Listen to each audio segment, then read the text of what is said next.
Hello everyone, আজকের এই ভিডিওতে আমরা ফুড এশিয়ায় 2024 সালে যে পরীক্ষা হয়েছিল তার ম্যাথসের সেশন 5 অর্থাৎ শিফট 5-এর আমরা অঙ্ক কোশ্চেনের সলিউশন করব।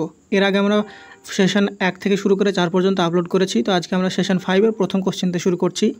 ফার্স্ট কোশ্চেন কী বলেছে দেখো, এটা দিয়েছে কম্পাউন্ড ইন্টারেস্ট থেকে, যেখানে বলেছে ত্রৈমাসিক অন্তর দেয় বার্ষিক 20% হারে 1600 টাকা কিছু সময়ে সুদ আসলে 1852.20 টাকা হয়। তাহলে সময়ের পরিমাণ কত ছিল সেটা আমাদের বার করতে বলেছে। তো এখানে আমাদের কয়েকটা জিনিস বোঝার আছে যে আমাদের সুদ আসলে যে কম্পাউন্ড ইন্টারেস্টের ক্ষেত্রে ফর্মুলা সেটা হয় a = p × 1 + r / 100 t। এটা আমরা জানি, a মানে হচ্ছে সমল চক্রবৃদ্ধি, p মানে হচ্ছে আসল, r মানে সুদের হার, আর t মানে হচ্ছে আমাদের ইন্টারভ্যাল। এবার এখানে আমাদেরকে বলেছে দেখো 20% হার, এই 20% হারটা দেওয়া আছে আমাদেরকে বার্ষিক হারে, আর আমাদের বলেছে টাকাটা দেয় হচ্ছে ত্রৈমাসিক অন্তর। তার মানে আমাদেরকে প্রতি 3 মাস অন্তর অন্তর আমাদের টাকাটা পে করতে হয়, সুদটা কম্পাউন্ডেড হয়। তাহলে এখানে আমাদেরকে দেওয়া আছে 1 বছরের শতাংশ বা সুদের হার দেওয়া আছে 20%। তাহলে 3 মাস পর পর যদি আমাদেরকে টাকাটার কম্পাউন্ডেড হয় অর্থাৎ সুদ যদি বাড়ে, তাহলে আমাদেরকে টোটাল কটা ইন্টারভ্যাল হচ্ছে, 12 মাসের মধ্যে 4 বার ইন্টারভ্যাল হচ্ছে। তাহলে 1 বছরে যদি আমাদের টোটাল যদি সুদের পার্সেন্টেজ 20 হয়, তাহলে 4টি ইন্টারভ্যালে সেটার মান কত হবে, সেই সুদের হারের মান, তাহলে এটা হবে আমাদের 5%। তাহলে আমাদের যেই সুদের হারটাকে কাজে লাগাবো সেটা আমরা পেলাম 5%। তাহলে এখানে r = আমরা পেয়ে গেলাম 5%। আর এখানে আমাদেরকে আসল দেওয়া আছে 1600 টাকা, আর এখানে আমাদেরকে সুদে মূল অর্থাৎ সুদে আসলে a = দেওয়া আছে আমাদেরকে 1852.20 টাকা। তাহলে এখানে ফর্মুলাটা লাগিয়ে যদি আমরা টি এর মানটা বার করার চেষ্টা করি, তাহলে কী হবে দেখো, আমাদের ফর্মুলাটা হচ্ছে a = p × 1 + r / 100 t। এবার এখানে আমরা a এর মানটা কত দেওয়া আছে, a এর মানটা দেওয়া আছে 1852.20 p মানে দেওয়া আছে 1600 টাকা ইন্টু 1 + r মানে হচ্ছে আমরা পেলাম 5%, তাহলে 5/100, আর এখান থেকে আমাদের টি এর মানটা বার করতে হবে, তাহলে টি। তাহলে এখানে আমরা যদি করি তাহলে 1 + 5 দিয়ে যদি আমরা 100 কাটি তাহলে এখানে পাই 20, আর 20টা লসাগু করলে আমরা পাই 20 + 1 মানে আমরা লিখতে পারি 21/, এইটার মানে আমরা লিখতে পারি 21/20, তার পাওয়ার হচ্ছে টি = 1600 টাকা। যদি আমরা এদিকে নিয়ে আসি তাহলে এটার নিচে ভাগ হবে, তো অর্থাৎ 1852.20 / 1600 এইটা পাই। এবার এটা আমরা কাটাকাটি করে দেখবো আমরা কম্পেয়ার করতে পারি কিনা। তাহলে এখানে আমরা যদি দশমিকটা তুলি তাহলে নিচে আমাদের 2টো শূন্য এক্সট্রা হবে। এবার যদি এটাকে আমরা যদি 0 আর 0 যদি কাটি, তাহলে 2 দিয়ে যদি আমরা কাটার চেষ্টা করি তাহলে কত হবে দেখো, সরি এখানে তো 0 হবে না, তাহলে এখানে যদি দশমিকটা যদি উঠে যায় তাহলে একটা 0 বসবে। তাহলে একটা 0 যদি বসাই তাহলে এখানে নিচে 16,000 হলো আর উপর হলো 18,522 টাকা। তাহলে এটাকে যদি 2 দিয়ে ভাগ করি তাহলে 9 2 হয় 18, তারপরে আমাদের থাকে কত 4 5 নামে, তাহলে 2 2 হয় 4, তারপরে হয় 6 2 12 আর 2 1 2। তাহলে উপরে হলো আমাদের 9,261, আর নিচে আমাদের এটা 2 দিয়ে কাটলে আমরা পাবো 8,000 টাকা। এবার যদি এটা আমরা যদি অনুপাতটা করার চেষ্টা করি তাহলে কী হবে দেখো, এইটাকে আমরা লিখতে পারি, আমরা জানি যে 2 এর কিউব মানে 8 হয়, তাহলে নিচে আমরা 20 কিউব মানে 8,000 লিখতে পারি, আর উপরে 21 কিউব মানে হয় 9,261। তাহলে এখানে হবে পাওয়ার 3। তাহলে এখানে আমরা যদি কম্পেয়ার করি তাহলে 21/20 এর সাথে যদি 21/20 এর কম্পেয়ার করি তাহলে এখান থেকে আমরা লিখতে পারি টি সমান কত। কোন দুটো পার্ট আমি কম্পেয়ার করতে বলছি একটু ভালো করে যদি লক্ষ্য করো তাহলে বুঝতে পারবে যে এই পার্টটা আর এই পার্টটা যদি আমরা কম্পেয়ার করি তাহলে এখান থেকে লিখতে পারি টি = 3। এইটা হচ্ছে আমাদের টোটাল হচ্ছে ইন্টারভ্যাল, যে কত ইন্টারভ্যালে আমাদের টাকাটা পে করেছি। এবার আমরা এখানে আগেই বলেছি যে প্রতি 3 মাস অন্তর অন্তর আমাদের একটা করে ইন্টারভ্যাল আছে। তাহলে 3টে ইন্টারভ্যাল যদি হয় তাহলে 3টে ইন্টারভ্যালে আমাদের মানে আমাদের টাইমটা কত হবে, টাইমটা আমাদের হয়ে যাবে যেটা আমাদেরকে চেয়েছে যে টাকাটা কত সময় ধরে খাটবে। তাহলে এখানে টোটাল ইন্টারভ্যাল হচ্ছে 3টে, আর একটা ইন্টারভ্যাল মানে হচ্ছে 3 মাস। তাহলে আমাদের টোটাল যে টাইম সেটা হয়ে যাবে 9 মাস। তাহলে অঙ্কটার ক্ষেত্রে আমাদের উত্তর হয়ে যাবে 9 মাস, যেটা অপশন নাম্বার সি হয়ে যাবে এখানে সঠিক উত্তর। 5 বছর পূর্বে পিতার বয়স পুত্রের বয়সের 8 গুণ ছিল। এখন থেকে 5 বছর পর পিতা পুত্রের মোট বয়স হবে 65 বছর। তাহলে পিতার বর্তমান বয়স কত? তো এখানে আমরা সহজ সমীকরণ গঠন করে যদি অঙ্কটা সলভ করার চেষ্টা করি তাহলে পিতার বয়স যদি বর্তমান বয়স এ এবং পুত্রের বর্তমান বয়স যদি আমরা বি ধরি, তাহলে বলেছে 5 বছর পূর্বে। তাহলে 5 বছর পূর্বে পিতার বয়স কত, a-5 = 5 বছর আগে পুত্রের বয়সের 8 গুণ ছিল, তাহলে 5 বছর পূর্বে পুত্রের বয়স হবে b-5, এইটার হচ্ছে 8 গুণ ছিল। তাহলে এটা যদি আমরা মাল্টিপ্লাই করি তাহলে a-5 = 8b - 5 × 40। তাহলে এইটা a-8b = -35, এইটা আমরা লিখতে পারি। তারপরে আর একটা সমীকরণ বলেছে এখন থেকে 5 বছর পরে পিতা পুত্রের বয়সের সমষ্টি হবে 65 বছর। তার মানে এখন থেকে 5 বছর পর বর্তমান বয়স যদি a এবং b হয় তাহলে 5 বছর পর কত হবে, a + 5 প্লাস বি প্লাস 5 এইটা ইকুয়াল টু হবে 65 বছর। তাহলে এখান থেকে আমরা লিখতে পারি A plus B is equal to 5 আর 5 10, এইটা থেকে মাইনাস হবে, তাহলে এইটা আমরা লিখতে পারি 55। তাহলে এই যে এ প্লাস বি এর ভ্যালুটা সেটা যদি আমরা এখান থেকে মাইনাস করি তাহলে A plus B is equal to এটা আমরা পেয়েছি 55 বছর। তাহলে এটা যদি আমরা মাইনাস করি তাহলে কী হবে দেখো, মাইনাস মাইনাস এবং মাইনাস, তাহলে মাইনাসে প্লাসে যদি কাটি তাহলে minus 9b is equal to এটা আমাদের হয়ে যাবে মাইনাস 90। তাহলে মাইনাস যদি কাটি তাহলে বি ইজ ইকুয়াল টু আমরা পেয়ে যাবো 90/9 মানে হচ্ছে 10 বছর। এই 10 বছর যেটা পেলাম সেটা আমরা পেলাম পুত্রের বর্তমান বয়স। তাহলে এখান থেকে আমরা পিতার বর্তমান বয়স অর্থাৎ এর ভ্যালুটা যদি বার করি তাহলে এ প্লাস বি যে সমীকরণটা আছে সেই সমীকরণ থেকে আমরা এর ভ্যালুটা বার করতে পারবো। তাহলে এখানে যদি আমরা বি এর ভ্যালু যদি 10 বসিয়ে দিই তাহলে এ ইজ ইকুয়াল টু কত হয়ে যাবে, এ ইজ ইকুয়াল টু হয়ে যাবে 55, বিটা এদিকে গেলে মাইনাস হবে, তাহলে 55 মাইনাস 10 মানে হচ্ছে 45 বছর হয়ে যাবে বর্তমানে পিতার বয়স। তাহলে এখানে অপশান নাম্বার সি হয়ে যাবে সঠিক উত্তর। একটি ভগ্নাংশের হর লবের থেকে 4 বেশি যদি লব ও হরকে 3 করে বাড়ানো হয় তবে নতুন ভগ্নাংশটি হয় 4/5। তাহলে মূল ভগ্নাংশটি কত ছিল? তো আমরা যদি ভগ্নাংশটির লব মানে হচ্ছে আমাদের উপরের অংশ এবং হর মানে হচ্ছে নিচের অংশ, তো এখানে আমাদেরকে বলেছে হর হচ্ছে লবের থেকে x বেশি। তাহলে আমরা হরটাকে যদি লবটাকে যদি এ ধরি তাহলে হরটা আমাদের কত হবে, a+4 হবে, যেহেতু হরটা আমাদের লবের থেকে 4 বেশি বলেছে। তাহলে বলেছে এই যে ভগ্নাংশটা পেলাম সেটা উপরে এবং নিচে যদি 3 করে অ্যাড করা হয় তাহলে উপরে অ্যাড করা হলে 3 অ্যাড করা হলে কত হবে a+3 এবং নিচে যদি অ্যাড করি তাহলে এটা পাবো আমরা a+3 divided by a+4 + 3 add করলে পাই 7। এটার মান হয় অর্থাৎ নতুন ভগ্নাংশটা হয় 4/5। তাহলে এটা যদি আমরা কোনাকুনি মাল্টিপ্লাই করি তাহলে 5a plus 3 5 15 is equal two 4a plus পাবো 4 7 28। তাহলে এখানে 4 এটা 5a থেকে মাইনাস করলে এই ইজ ইকুয়াল টু আমরা পেয়ে যাবো কত, 28 থেকে 15 মাইনাস করলে পাবো 13। তাহলে আমরা লবের মান পেলাম 13।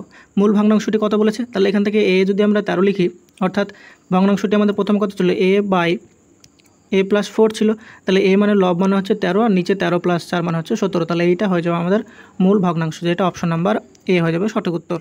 একটি রেল ইঞ্জিনের সামনের এবং পিছনের চাকার পরিধি যথাক্রমে 140 সেন্টিমিটার এবং 350 সেন্টিমিটার।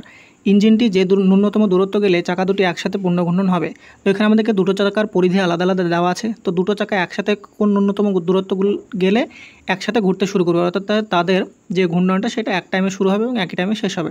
তাহলে এখানে আমাদেরকে যে অঙ্কটা দেওয়া আছে সেটার ক্ষেত্রে আমাদের 140 এবং 350 যদি আমরা এলসিএম বা লসাগু বার করতে পারি তাহলে সেইটাই হবে আমাদের ন্যূনতম যে দূরত্ব গেলে চাকা দুটি একসাথে ঘূর্ণন শুরু হবে। তাহলে এখানে আমরা ট্রাই করব 140 এবং 350-এর লসাগুটা বার করা। তাহলে 140 350 এইটা যদি উৎপাদকে বিশ্লেষণ করে করি তাহলে প্রথমে 2 দিয়ে ভাগ দিলে এখানে পাই আমরা 70 আর এখানে পাবো 175। তারপরে এটাকে 5 দিয়ে যদি ভাগ দিই তাহলে 5 14 70 এবং 5 35 হয় 175। তারপরে দেখো 7 দিয়ে যদি ভাগ দিই তাহলে 7 2 14 5 7 35। তাহলে এখানে আমরা এলসিএমটা কত পেয়ে যাব, এলসিএম পেয়ে যাবো 5 2 10 মাল্টিপ্লাইড বাই 5 2 10 মাল্টিপ্লাইড বাই 7। তাহলে এইটা আমরা পেয়ে যাবো 700 সেন্টিমিটার। এবার এইটা আমাদের 700 সেন্টিমিটারও হতে পারে বা 700 কোনো মাল্টিপলও হতে পারে, কিন্তু আমাদেরকে বলেছে যে ন্যূনতম দূরত্ব বার করতে হবে অর্থাৎ মিনিমাম দূরত্ব। তাহলে মিনিমাম দূরত্ব যেহেতু বার করতে বলেছে তাহলে আমাদের এলসিএমটাই উত্তর হয়ে যাবে। এবার এইটার মাল্টিপল যেমন 1400 যদি আমাদেরকে ম্যাক্সিমাম বলতো বা অন্য কোনো যদি অঙ্ক বলতো, কন্ডিশন যদি না থাকতো, ন্যূনতম যদি কথাটা বা মিনিমাম কথাটা যদি না থাকতো তাহলে আমাদের এখানে 1400 বা 7 তার মাল্টিপল 2100 আমাদের অ্যান্সার হতে পারতো। কিন্তু যেহেতু আমাদেরকে ন্যূনতম কথাটা উল্লেখ করে দিয়েছে অর্থাৎ মিনিমাম যে দূরত্ব সেটা বার করতে বলেছে, তার জন্য এখানে আমাদের অপশান নাম্বার বি অর্থাৎ 700 সেন্টিমিটার হয়ে যাবে আমাদের এখানে উত্তর। এক ব্যক্তির বয়স তার 2 ছেলেমেয়ের বয়সের সমষ্টির থেকে দ্বিগুণ, 20 বছর পরে তার বয়স ছেলেমেয়েদের বয়সের সমষ্টির সমান হবে। তাহলে ওই ব্যক্তির বর্তমান বয়স কত? তো আমরা এটাও টাইম অ্যান্ড এজের রিলেটেড অঙ্ক দিয়েছে, যেখানে আমরা ব্যক্তির বয়স যদি এ ধরি এবং তার ছেলে মেয়েদের বয়স যদি আমরা বি ধরি তাহলে বি এর মধ্যে দুজন ব্যক্তির একটা ছেলে একটা মেয়ের বয়স লুকিয়ে আছে। তাহলে এখানে বি ইজ ইকুয়াল টু আমরা x + y এটা বোঝার জন্য লিখছি। তাহলে এখানে আমাদেরকে এইটা লিখলাম কারণ হচ্ছে বি এর মধ্যে আমাদেরকে দুজনের এজটাকে একসাথে যোগফল হিসেবে ধরছি। তাহলে প্রথমে আমাদের কন্ডিশন দেওয়া আছে যে এক ব্যক্তির বয়স হচ্ছে, তার মানে a ইজ ইকুয়াল টু দেওয়া আছে 2 ছেলেমেয়ের বয়সের সমষ্টির দ্বিগুণ, তাহলে a is equal to 2 × x + y এটা দেওয়া আছে। তো x + yটাকে আমি না লিখে এখানে লিখতে চাইছি বি লিখতে চাইছি, এইটা হচ্ছে আমাদের প্রথম কন্ডিশন। তারপরে বলা আছে 20 বছর পরে তার বয়স হবে, 20 বছর পরে মানে এখন যদি বর্তমান বয়স যদি 20 এ হয় তাহলে 20 বছর পরে তার বয়স হবে a + 20। 20 বছর পরে তার ছেলে মেয়ে দুজনের বয়স কত হবে, এক্সের বয়সও 20 বছর বাড়বে, তার মানে আমাদের এখানে x + 20 হবে, আর এখানে ওয়াইয়ের জায়গাতেও 20 বছর বাড়বে, তার মানে আমাদের y + 20 হবে। তাহলে বি ইজ ইকুয়াল টু আমরা কত পেয়ে যাবো, দেখো দুজনের সমষ্টিটা x + y + 40 পেয়ে যাব। তাহলে এখানে আমাদেরকে লিখতে হবে যে তার ছেলেমেয়েদের যে বয়সের সমষ্টি সেইটা হবে আমরা বি প্লাস 40 লিখছি। এখানে মনে হতে পারে যে পিতার বয়সের জায়গায় আমরা 20 অ্যাড করলাম, কিন্তু যে ছেলেমেয়েদের বয়স সেখানে আমরা 40 অ্যাড করলাম কেন? তো এখানে আমাদেরকে বুঝতে হবে যে আমরা বি ইজ ইকুয়াল টু ধরেছিলাম দুজনের বয়সের সমষ্টি। এবার 20 বছর পরে একজনের বয়স যদি 20 বছর বাড়ে, তাহলে আরেকজনের বয়সও 20 বছর বাড়বে। তাহলে আমাদের টোটাল ইনক্রিজ কত হবে? 40 বছর হবে ছেলেমেয়েদের দুজনে মিলে। তাহলে এখানে বি প্লাস 40 লিখলাম। তাহলে এখান থেকে যদি আমরা দেখো আমাদেরকে বার করতে হবে এ, অর্থাৎ সে ব্যক্তির বয়স। তাহলে এখান থেকে এই সমীকরণ থেকে বি এর মানটা বার করে আমরা যদি প্রথম সমীকরণে বসাই তাহলে এর মানটা পেয়ে যাব। তাহলে দ্বিতীয় সমীকরণে বি ইজ ইকুয়াল টু আমরা কত পাবো? এ মাইনাস এই 40টা এদিকে গেলে মাইনাস হয়ে যাবে, তাহলে মানে এখানে পেয়ে যাবো আমরা এ মাইনাস 20, এটা পেয়ে যাবো আমরা বি এর মান। তাহলে এখানে যদি আমরা বি এর মানটাকে বসাই তাহলে এ ইজ ইকুয়াল টু কত পাবো দেখো, তাহলে A is equal to 2 into B এর মান হচ্ছে এ মাইনাস 20, তাহলে এটা ইজ ইকুয়াল টু হয়ে যাবে 2a মাইনাস 40। তাহলে এখানে এ ছিল, তাহলে এইটা যদি আমরা 2a থেকে যদি এ মাইনাস করি তাহলে এখানে আমরা পাবো এ, আর এই 40টা ওদিকে গেলে হয়ে যাবে প্লাস। তাহলে এখানে আমরা বলতে পারি যে যে ব্যক্তির কথা এখানে বলা হয়েছিল সেই ব্যক্তির বর্তমান বয়স হয়ে যাবে 40 বছর। তাহলে এখানে আমাদের অপশন নাম্বার সি হয়ে যাবে সঠিক উত্তর। কিছু সংখ্যক ছাত্রের গড় ওজন দেওয়া আছে 55 কেজি, তাদের মধ্যে 20 জন ছাত্রের গড় ওজন হচ্ছে 60 কেজি এবং বাকি ছাত্রের গড় ওজন হচ্ছে 51 কেজি। তাহলে মোট ছাত্রের সংখ্যা কত? তো এখানে আমরা এটা দিয়েছে অ্যাভারেজের যে বেসিক কনসেপ্ট সেটা দিয়ে করার চেষ্টা করব। টোটাল স্টুডেন্ট যদি আমরা এ ধরি তাহলে আমাদেরকে বলেছে এ যে টোটাল স্টুডেন্ট আছে তাদের গড় ওজন হচ্ছে 55 কেজি। তাহলে এ জন ছাত্রের টোটাল ওজন আমরা কত লিখতে পারি? 55 ইন্টু এ লিখতে পারি, এটা সবার কাছে একদম বেসিক।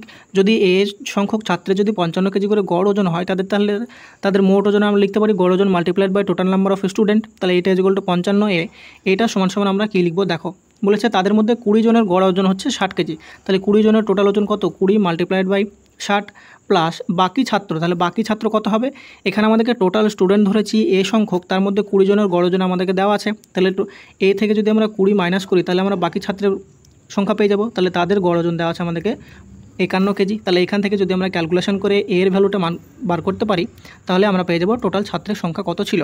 তাহলে এদিকে দেখো আমাদের 55 এটা তো থাকবে is equal to 20 multiplied by 60, এটা যদি আমরা করি তাহলে 6 দুগুণে 12, তার মানে এটা হয়ে যাবে আমাদের 1200 প্লাস 51 ইন্টু এ মাইনাস এইটা হয়ে যাবে আমাদের 1020, 51 ইন্টু 20 মাল্টিপ্লাই করলে। তারপরে দেখো 51 থেকে 51কে যদি আমরা 55 এ থেকে বাম দিকে নিয়ে আসি তাহলে ওইটা মাইনাস হয়ে যাবে। তাহলে এখানে আমরা লিখতে পারি 4a ইজ ইকুয়াল টু এইটা 1200 থেকে যদি আমরা 1020 মাইনাস করি তাহলে এইটা পেয়ে যাবো আমরা কত পাবো? 20 আর 100, তার মানে এটা আমরা পেয়ে যাবো 180। তাহলে এ ইজ ইকুয়াল টু আমরা কত পাবো? A is equal to 180 divided by 4, তাহলে এইটা পেয়ে যাবো আমরা 45। অর্থাৎ এর ভ্যালু যেটা সেটা আমরা total student number of student ধরেছিলাম, তাহলে এখানে আমাদের মোট ছাত্রের যে সংখ্যা সেটা হয়ে যাবে 45 জন, যেটা অপশান নাম্বার ডি এখানে হয়ে যাবে সঠিক উত্তর।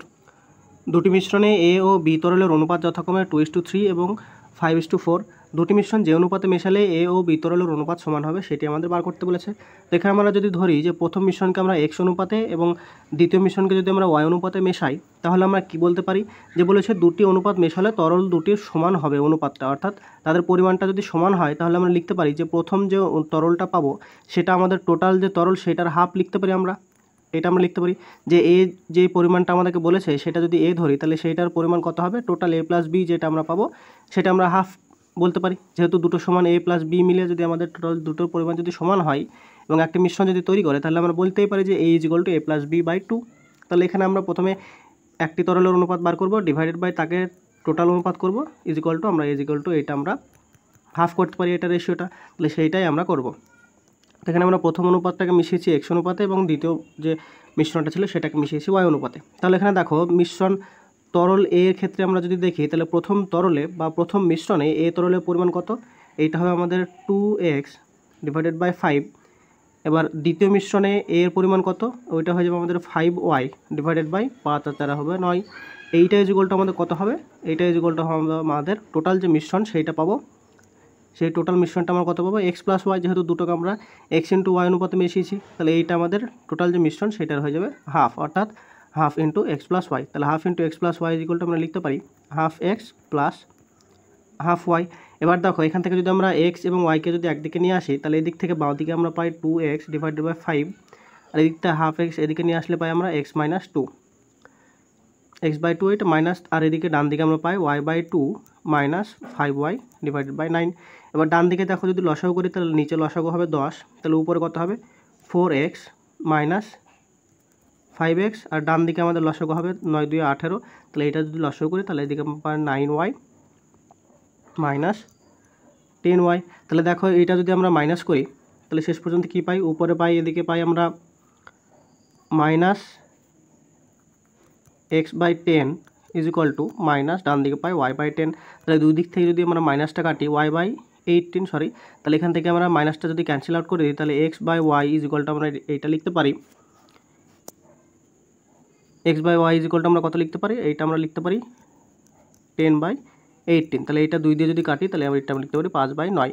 অর্থাৎ এখানে আমরা x এবং y এর ভ্যালুটা পেলাম, x এবং y এর ভ্যালু আমরা যে পেলাম এইটা মানে হচ্ছে আমরা মিশ্রণ দুটোকে কি অনুপাতে মিশিয়েছিলাম।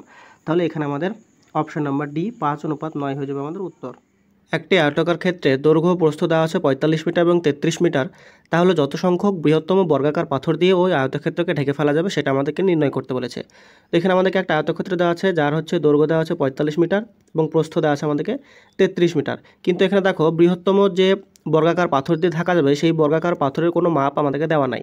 তাহলে সেই বর্গাকার পাথরের দৈর্ঘ্য আমরা কী করে বার করব, না সেই বর্গাকার পাথরের দৈর্ঘ্য বার করতে গেলে আমাদের যে আয়তক্ষেত্রটা দেওয়া আছে তার যে দুটো বাহু অর্থাৎ দৈর্ঘ্য এবং প্রস্থ তাদের HCF অর্থাৎ গসাগু বার করব। তাহলে HCF অফ 35 এবং 45 33 অ্যান্ড 45 যদি আমরা করি তাহলে এই দুটো HCF বা গসাগু করলে কী হবে দেখো 33, 45 এটা 3 দিয়ে ভাগ যায়, তাহলে এখানে হয় 11 আর এখানে হয় 3 15 45, আর কি ভাগ যাবে না, তাহলে এখানে তাদের HCF অর্থাৎ গসাগু হয়ে যাবে আমাদের কত 3। তাহলে এই 3 সেন্টিমিটার যেটা পেলাম সেইটাই হচ্ছে আমাদের যে স্কোয়ার অর্থাৎ যে স্টোনের যে বর্গাকার যে পাথরটি আমাদেরকে আয়তক্ষেত্রে ঢাকতে হবে সেইটার হচ্ছে আমাদের এখানে বর্গাকার যে পাথর তার হচ্ছে বাহু, অর্থাৎ এখানে আমরা বর্গাকার পাথরের বাহু পেয়ে গেলাম। এবার আমাদেরকে বলেছে যে টোটাল যে আয়তক্ষেত্রের ক্ষেত্রফল হবে সেই ক্ষেত্রফলটা আমাদের যতগুলো পাথর লাগবে তার ক্ষেত্রফলের সাথে সমান হবে। এবার আমরা যদি ধরি যে আমাদের টোটাল n সংখ্যক পাথর লাগবে, তাহলে একটা পাথরের যদি বাহুর দৈর্ঘ্য যদি বর্গক্ষেত্রে বাহুর দৈর্ঘ্য যদি 3 সেন্টিমিটার হয় তাহলে তার ক্ষেত্রফল কত হবে 3 × 3, যেহেতু বর্গক্ষেত্রে ক্ষেত্রফল ইজ ইকুয়াল টু হয় বাহু স্কোয়ার, এইটা ইজ ইকুয়াল টু হয়ে যাবে আমাদের যে আয়তক্ষেত্র দেওয়া ছিল তার ক্ষেত্রফলের সাথে সমান। তাহলে আয়তক্ষেত্রের ক্ষেত্রফল কত হবে 45 মাল্টিপ্লাইড বাই 33। এবার যদি কাটাকাটি করি তাহলে 3 দিয়ে 33 কাটলে পাই আমরা 11 এবং 3 দিয়ে 45 কাটলে পাই 15।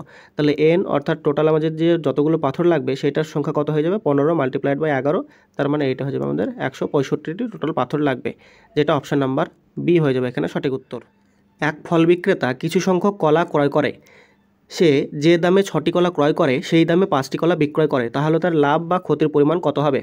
তো এখানে আমাদেরকে ক্রয় মূল্য যদি আমরা সিপি বা কস্ট প্রাইস ধরি এবং বিক্রয় মূল্য এসপি বা সেটাকে যদি আমরা সেলিং প্রাইসকে এসপি ধরি, তাহলে এখানে আমাদেরকে বলেছে যে দামে 6টি কলা ক্রয় করেন অর্থাৎ 6 ইন্টু ক্রয় করেন মানে হচ্ছে সিপি ইজ ইকুয়াল টু এইটা সমান হবে 5 ইন্টু এসপি অর্থাৎ 5টার ক্রয় মূল্য 5টার বিক্রয় মূল্য এবং 6টার ক্রয় মূল্যের সাথে সমান।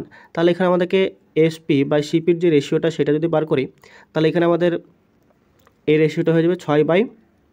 তাহলে এখানে আমাদের যেহেতু বিক্রয় মূল্যটা ক্রয় মূল্যের থেকে বেশি হয়েছে তাহলে এখানে আমাদের লাভ হয়েছে 5 থেকে 6 অর্থাৎ টোটাল আমাদের প্রফিট হয়েছে এখানে। সেই প্রফিট পার্সেন্টেজটা কত হবে, প্রফিট হয়েছে আমাদের টোটাল হচ্ছে 1 ইউনিট, তাহলে 1 ইউনিট প্রফিট হয়েছে কত ইউনিটের মধ্যে 5 ইউনিটের মধ্যে, সেইটা মাল্টিপ্লাইড বাই 100 করলে আমরা পেয়ে যাব 20% লাভ, যেটা অপশন নাম্বার এ হয়ে যাবে সঠিক উত্তর। একটি থলিতে কিছু সংখ্যক 1 টাকা 50 পয়সা এবং 25 পয়সা মুদ্রা আছে, যদি তাদের মূল্যের অনুপাত হয় 4:5:6 তবে তাদের সংখ্যার অনুপাত কত হবে। তো এখানে আমাদের যে কয়েনগুলো দেওয়া আছে তাদের মূল্যের অনুপাতটা যদি আমরা 4x ধরি, 1 টাকার যে মূল্য আছে 50 পয়সার যে টোটাল মূল্য সেটা যদি আমরা 5x ধরি এবং 25 পয়সার যে টোটাল মুদ্রা আছে তার মূল্য যদি আমরা 6x ধরি, তাহলে আমাদেরকে এখানে বুঝতে হবে যে আমাদের 1 টাকাতে 1 টাকার মুদ্রা কত টাকা থাকে, 1 টাকা থাকে একটা থাকে, 1 টাকার মধ্যে 50 পয়সার মুদ্রা কটা থাকবে, দুটো থাকবে, এবং 1 টাকাতে 25 পয়সার মুদ্রা কটা থাকবে, 4টে থাকবে। তাহলে এখানে আমাদেরকে সংখ্যার অনুপাতটা কত হবে, টোটাল আমাদের 1 টাকা ছিল 4x পরিমাণ, তাহলে 4x এর মধ্যে একটা করে যদি কয়েন থাকে তাহলে আমাদের টোটাল কয়েন হয়ে যাবে 4x। 5x ছিল আমাদের 50 পয়সার সংখ্যা, টোটাল পয়সার টাকার পরিমাণ, তাহলে 1 টাকাতে যদি দুটো করে কয়েন থাকে তাহলে 5x এর মধ্যে কটা কয়েন থাকবে 5x মাল্টিপ্লাইড বাই 2। একরকমভাবে 25 পয়সার সংখ্যা হবে 6x মাল্টিপ্লাইড বাই 4। তাহলে এখান থেকে প্রত্যেকটা থেকে যদি আমরা x কাটি তাহলে এখানে কত হবে দেখো 4 রেশিও হবে 5 দিয়ে হবে 10 আর এখানে 4 6 হবে 24। তাহলে এইটা যদি আমরা কাটাকাটি করি তাহলে হবে 2 অনুপাত 5:12, এইটা হয়ে যাবে 1 টাকা 50 পয়সা এবং 25 পয়সার মুদ্রার যে সংখ্যার অনুপাত সেটা। তাহলে এখানে আমাদের অপশন নাম্বার বি হয়ে যাবে সঠিক উত্তর। দুটি সংখ্যার যোগফল 150 আর তাদের গসাগু হচ্ছে 15, তাহলে সংখ্যা দুটি কত আমাদের বার করতে বলেছে। তো এখানে আমাদের দুটি সংখ্যার গসাগু যদি দেওয়া থাকে 15, তাহলে আমরা একটি সংখ্যা যদি ধরি 15a এবং অপর সংখ্যা আমরা 15b ধরতে পারি, যেখানে a এবং b হচ্ছে নিজেদের সাথে কোপ্রাইম নাম্বার, অর্থাৎ a এবং b এর মধ্যে কোনো কমন ফ্যাক্টর নাই। তাহলে এখানে আমাদেরকে সংখ্যাগুলি যদি আমরা 15a এবং 15b পাই, তাহলে এখানে বলেছে তাদের যোগফল হচ্ছে 150। তাহলে এখানে আমরা লিখতে পারি 15a প্লাস 15b দুটি সংখ্যার যোগফল ইজিক্যাল টু 150। তাহলে দেখো বাঁদিক এবং ডান দিক থেকে যদি আমরা 15 কমন নিই, বাঁদিকে দুটো সংখ্যা থেকে যদি আমরা 15 কমন নিই, তাহলে এখানে আমরা লিখতে পারি a প্লাস b, 15 বাইরে এবং ভেতরে আমরা লিখতে পারি a plus b is equal to 150। তাহলে 15 দিয়ে যদি 150 কাটি, তাহলে এখানে আমরা লিখতে পারি 10। তাহলে এখান থেকে আমরা ফাইনালি কী পেলাম, a plus B is equal to আমরা পেলাম 10। এবার আমাদেরকে দেখতে হবে যে এ এবং বি বলেছি আমরা কোপ্রাইম সংখ্যা, তাদের মধ্যে কোনো কমন ফ্যাক্টর নয়, তাহলে এমন কোন দুটি সংখ্যা হতে পারে এ এবং বি এর ভ্যালু যাতে তাদের যোগফল করলে 10 হবে। তো আমরা একবার একে যদি 9 ধরি, তাহলে বিকে আমরা 1 ধরে 10 করতে পারি। আবার দেখো একে যদি আমরা 7 ধরি, তাহলে বিকে আমরা 3 ধরে তাদের যোগফলটা আমরা 10 করতে পারি। এবার এইটা এ এবং বি এর ভ্যালুটা আমরা ইন্টারচেঞ্জ করতে পারি, মানে এ এর ভ্যালু 7 বা বি এর ভ্যালু 3 বা এ এর ভ্যালু 3 বি এর ভ্যালু 7 এরকমভাবে আমরা ধরতে পারি, ওটা কোনো সমস্যা নেই। এবার দেখো আমাদেরকে বলেছে সংখ্যা দুটি কী কী। এবারে আমরা এ এর ভ্যালু যদি আমরা 9 বসাই, তাহলে এখানে সংখ্যা আমাদের কত হবে, 9 15 হয় 135। তারপরে এ এর ভ্যালু যদি আমরা 7 বসাই, তাহলে 7 15 হয় 105। তারপরে বি এর ভ্যালু দুটো বসাবো, তাহলে বি এর ভ্যালু আমরা যদি প্রথমে যদি 1 বসাই, তাহলে বি এর ভ্যালু 1 বসালে এখানে আমরা পাই 15, এবং বি এর ভ্যালু যদি 3 বসাই, তাহলে এখানে আমরা পাই 45। তাহলে আমরা পেয়ার কোন দুটো পেলাম, দেখো পেয়ার কোন দুটো পেলাম, সেটা হচ্ছে আমরা 135 আর 15-এর সাথে একটা পেয়ার, আবার আমরা পেয়েছি 105 এবং 45-এর একটা পেয়ার।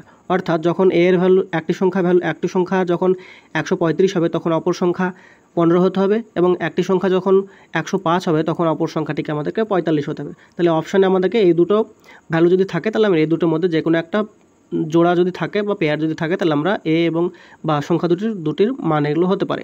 135 হলে 15 হবে, আর 105 হলে 45 হবে। তো অপশানে কোনটা আছে দেখো, অপশানে 135 নেই, আছে আমাদের 45 এবং 105-এর মান। তাহলে এখানে আমাদেরকে সংখ্যা দুটির যে ভ্যালু সেটা আমাদের 45 এবং 105, অর্থাৎ অপশান নাম্বার ডি হয়ে যাবে সঠিক উত্তর।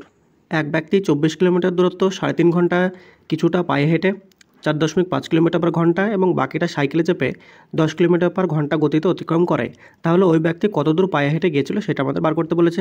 তো এখানে টোটাল ডিস্ট্যান্স দেওয়া আছে 24 কিলোমিটার। এবার আমরা যদি ধরি যে সে টোটাল পায়ে হেঁটে গিয়েছিল এ কিলোমিটার, তাহলে সাইকেল চালিয়ে কতটা যাবে, 24 থেকে আমরা এ বাদ দেবো, এই দূরত্বটা হচ্ছে সে সাইকেল চালিয়ে গিয়েছিল, আর এই দূরত্ব যেটা আমরা ধরলাম সেটা সে গেছিলো পায়ে হেঁটে। তাহলে দুটো টাইম যদি আমরা বার করার চেষ্টা করি, তাহলে টাইম ইজিক্যাল টু কী হয়, time is equal to total distance divided by speed হয়। তাহলে এটা আমরা যদি করি, তাহলে পায়ে হেঁটে সে কত দূর গেছিলো, পায়ে হেঁটে গেছিলো সে এ কিলোমিটার, তার স্পিড কত ছিল 4.5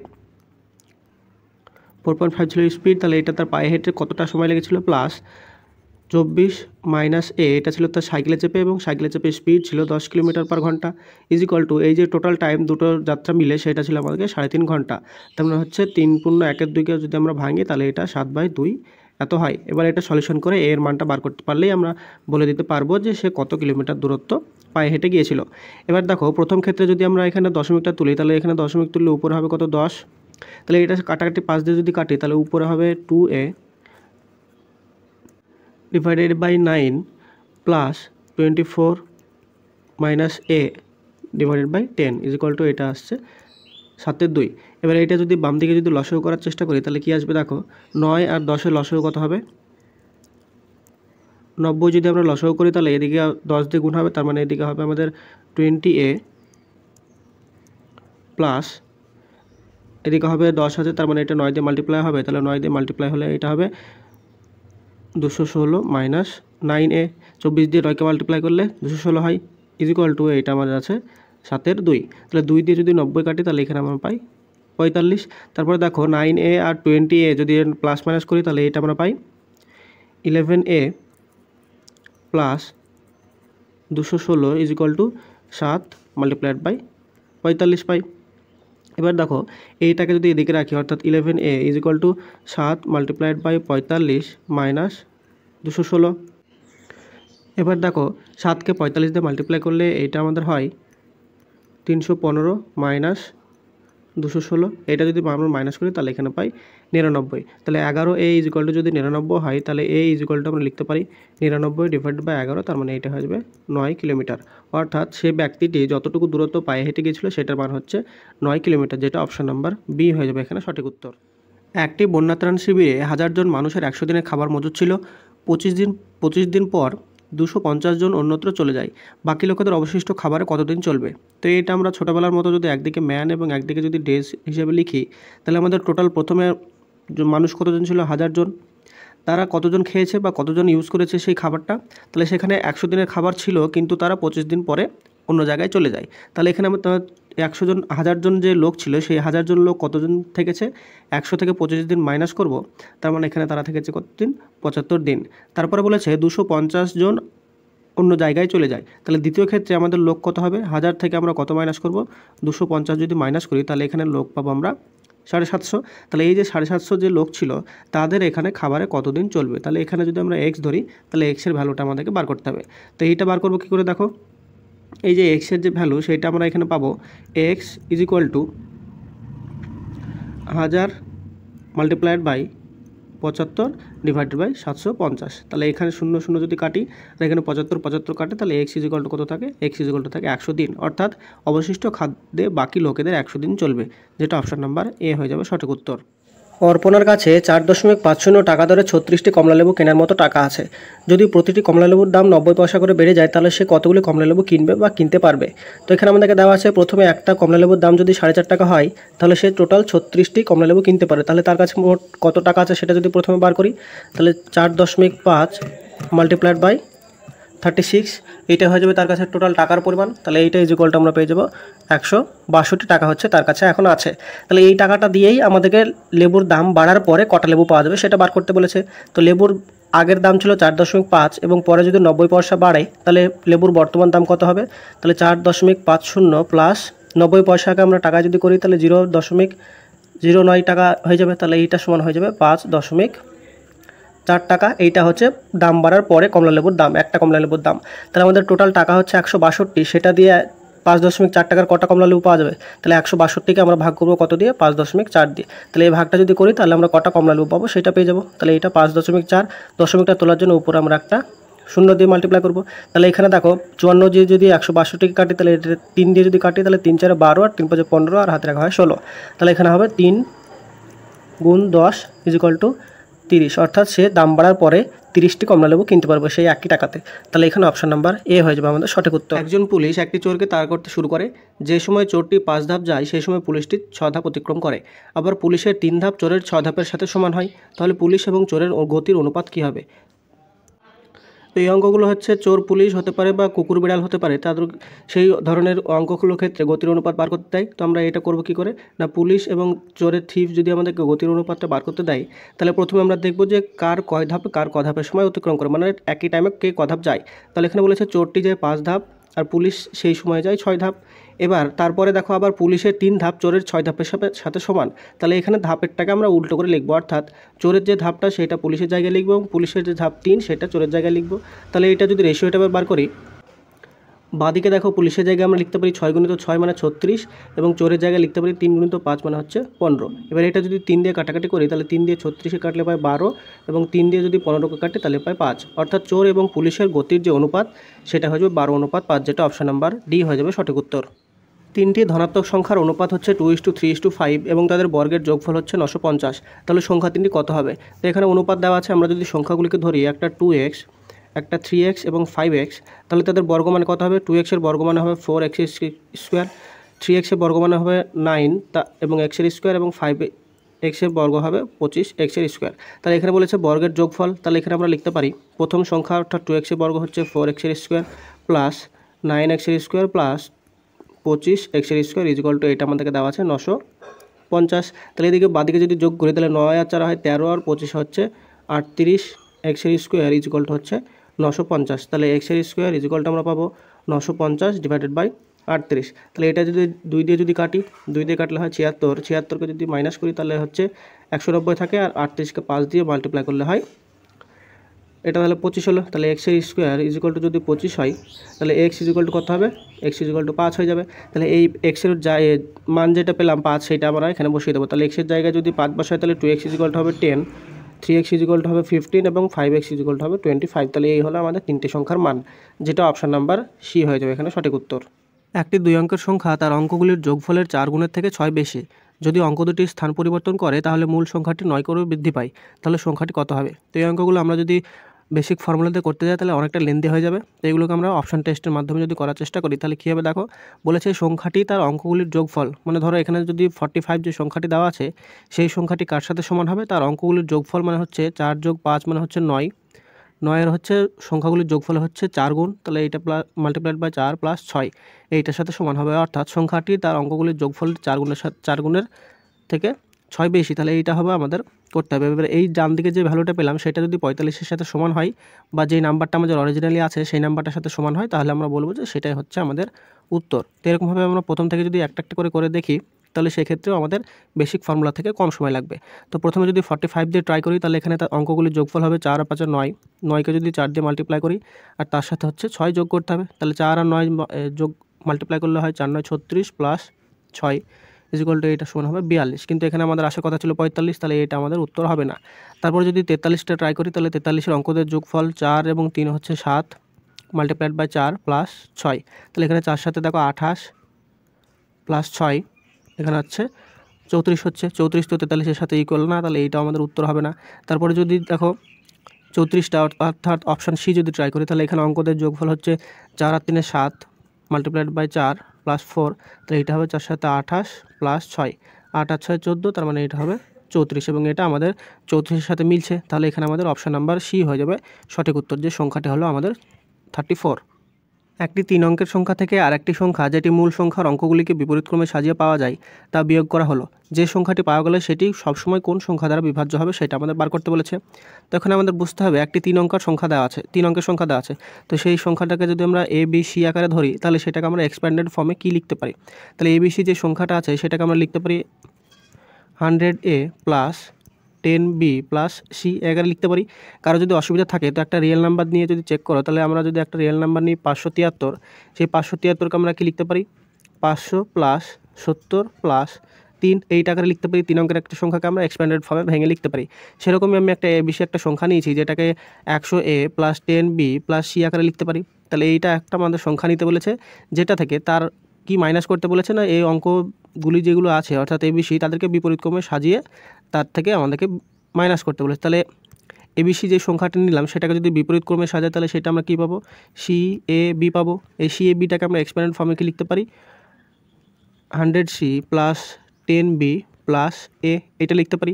এবার দেখো প্রথমটা থেকে আমাদেরকে দ্বিতীয়টাকে মাইনাস করতে বলেছে। তাহলে এবিসি থেকে যদি সি এ বি মাইনাস করি তাহলে প্রথমে কত ছিল 100A plus 10B plus C minus, এবার এইটা মাইনাস হবে তাহলে এখানে হবে 100C মাইনাস 10B মাইনাস এ।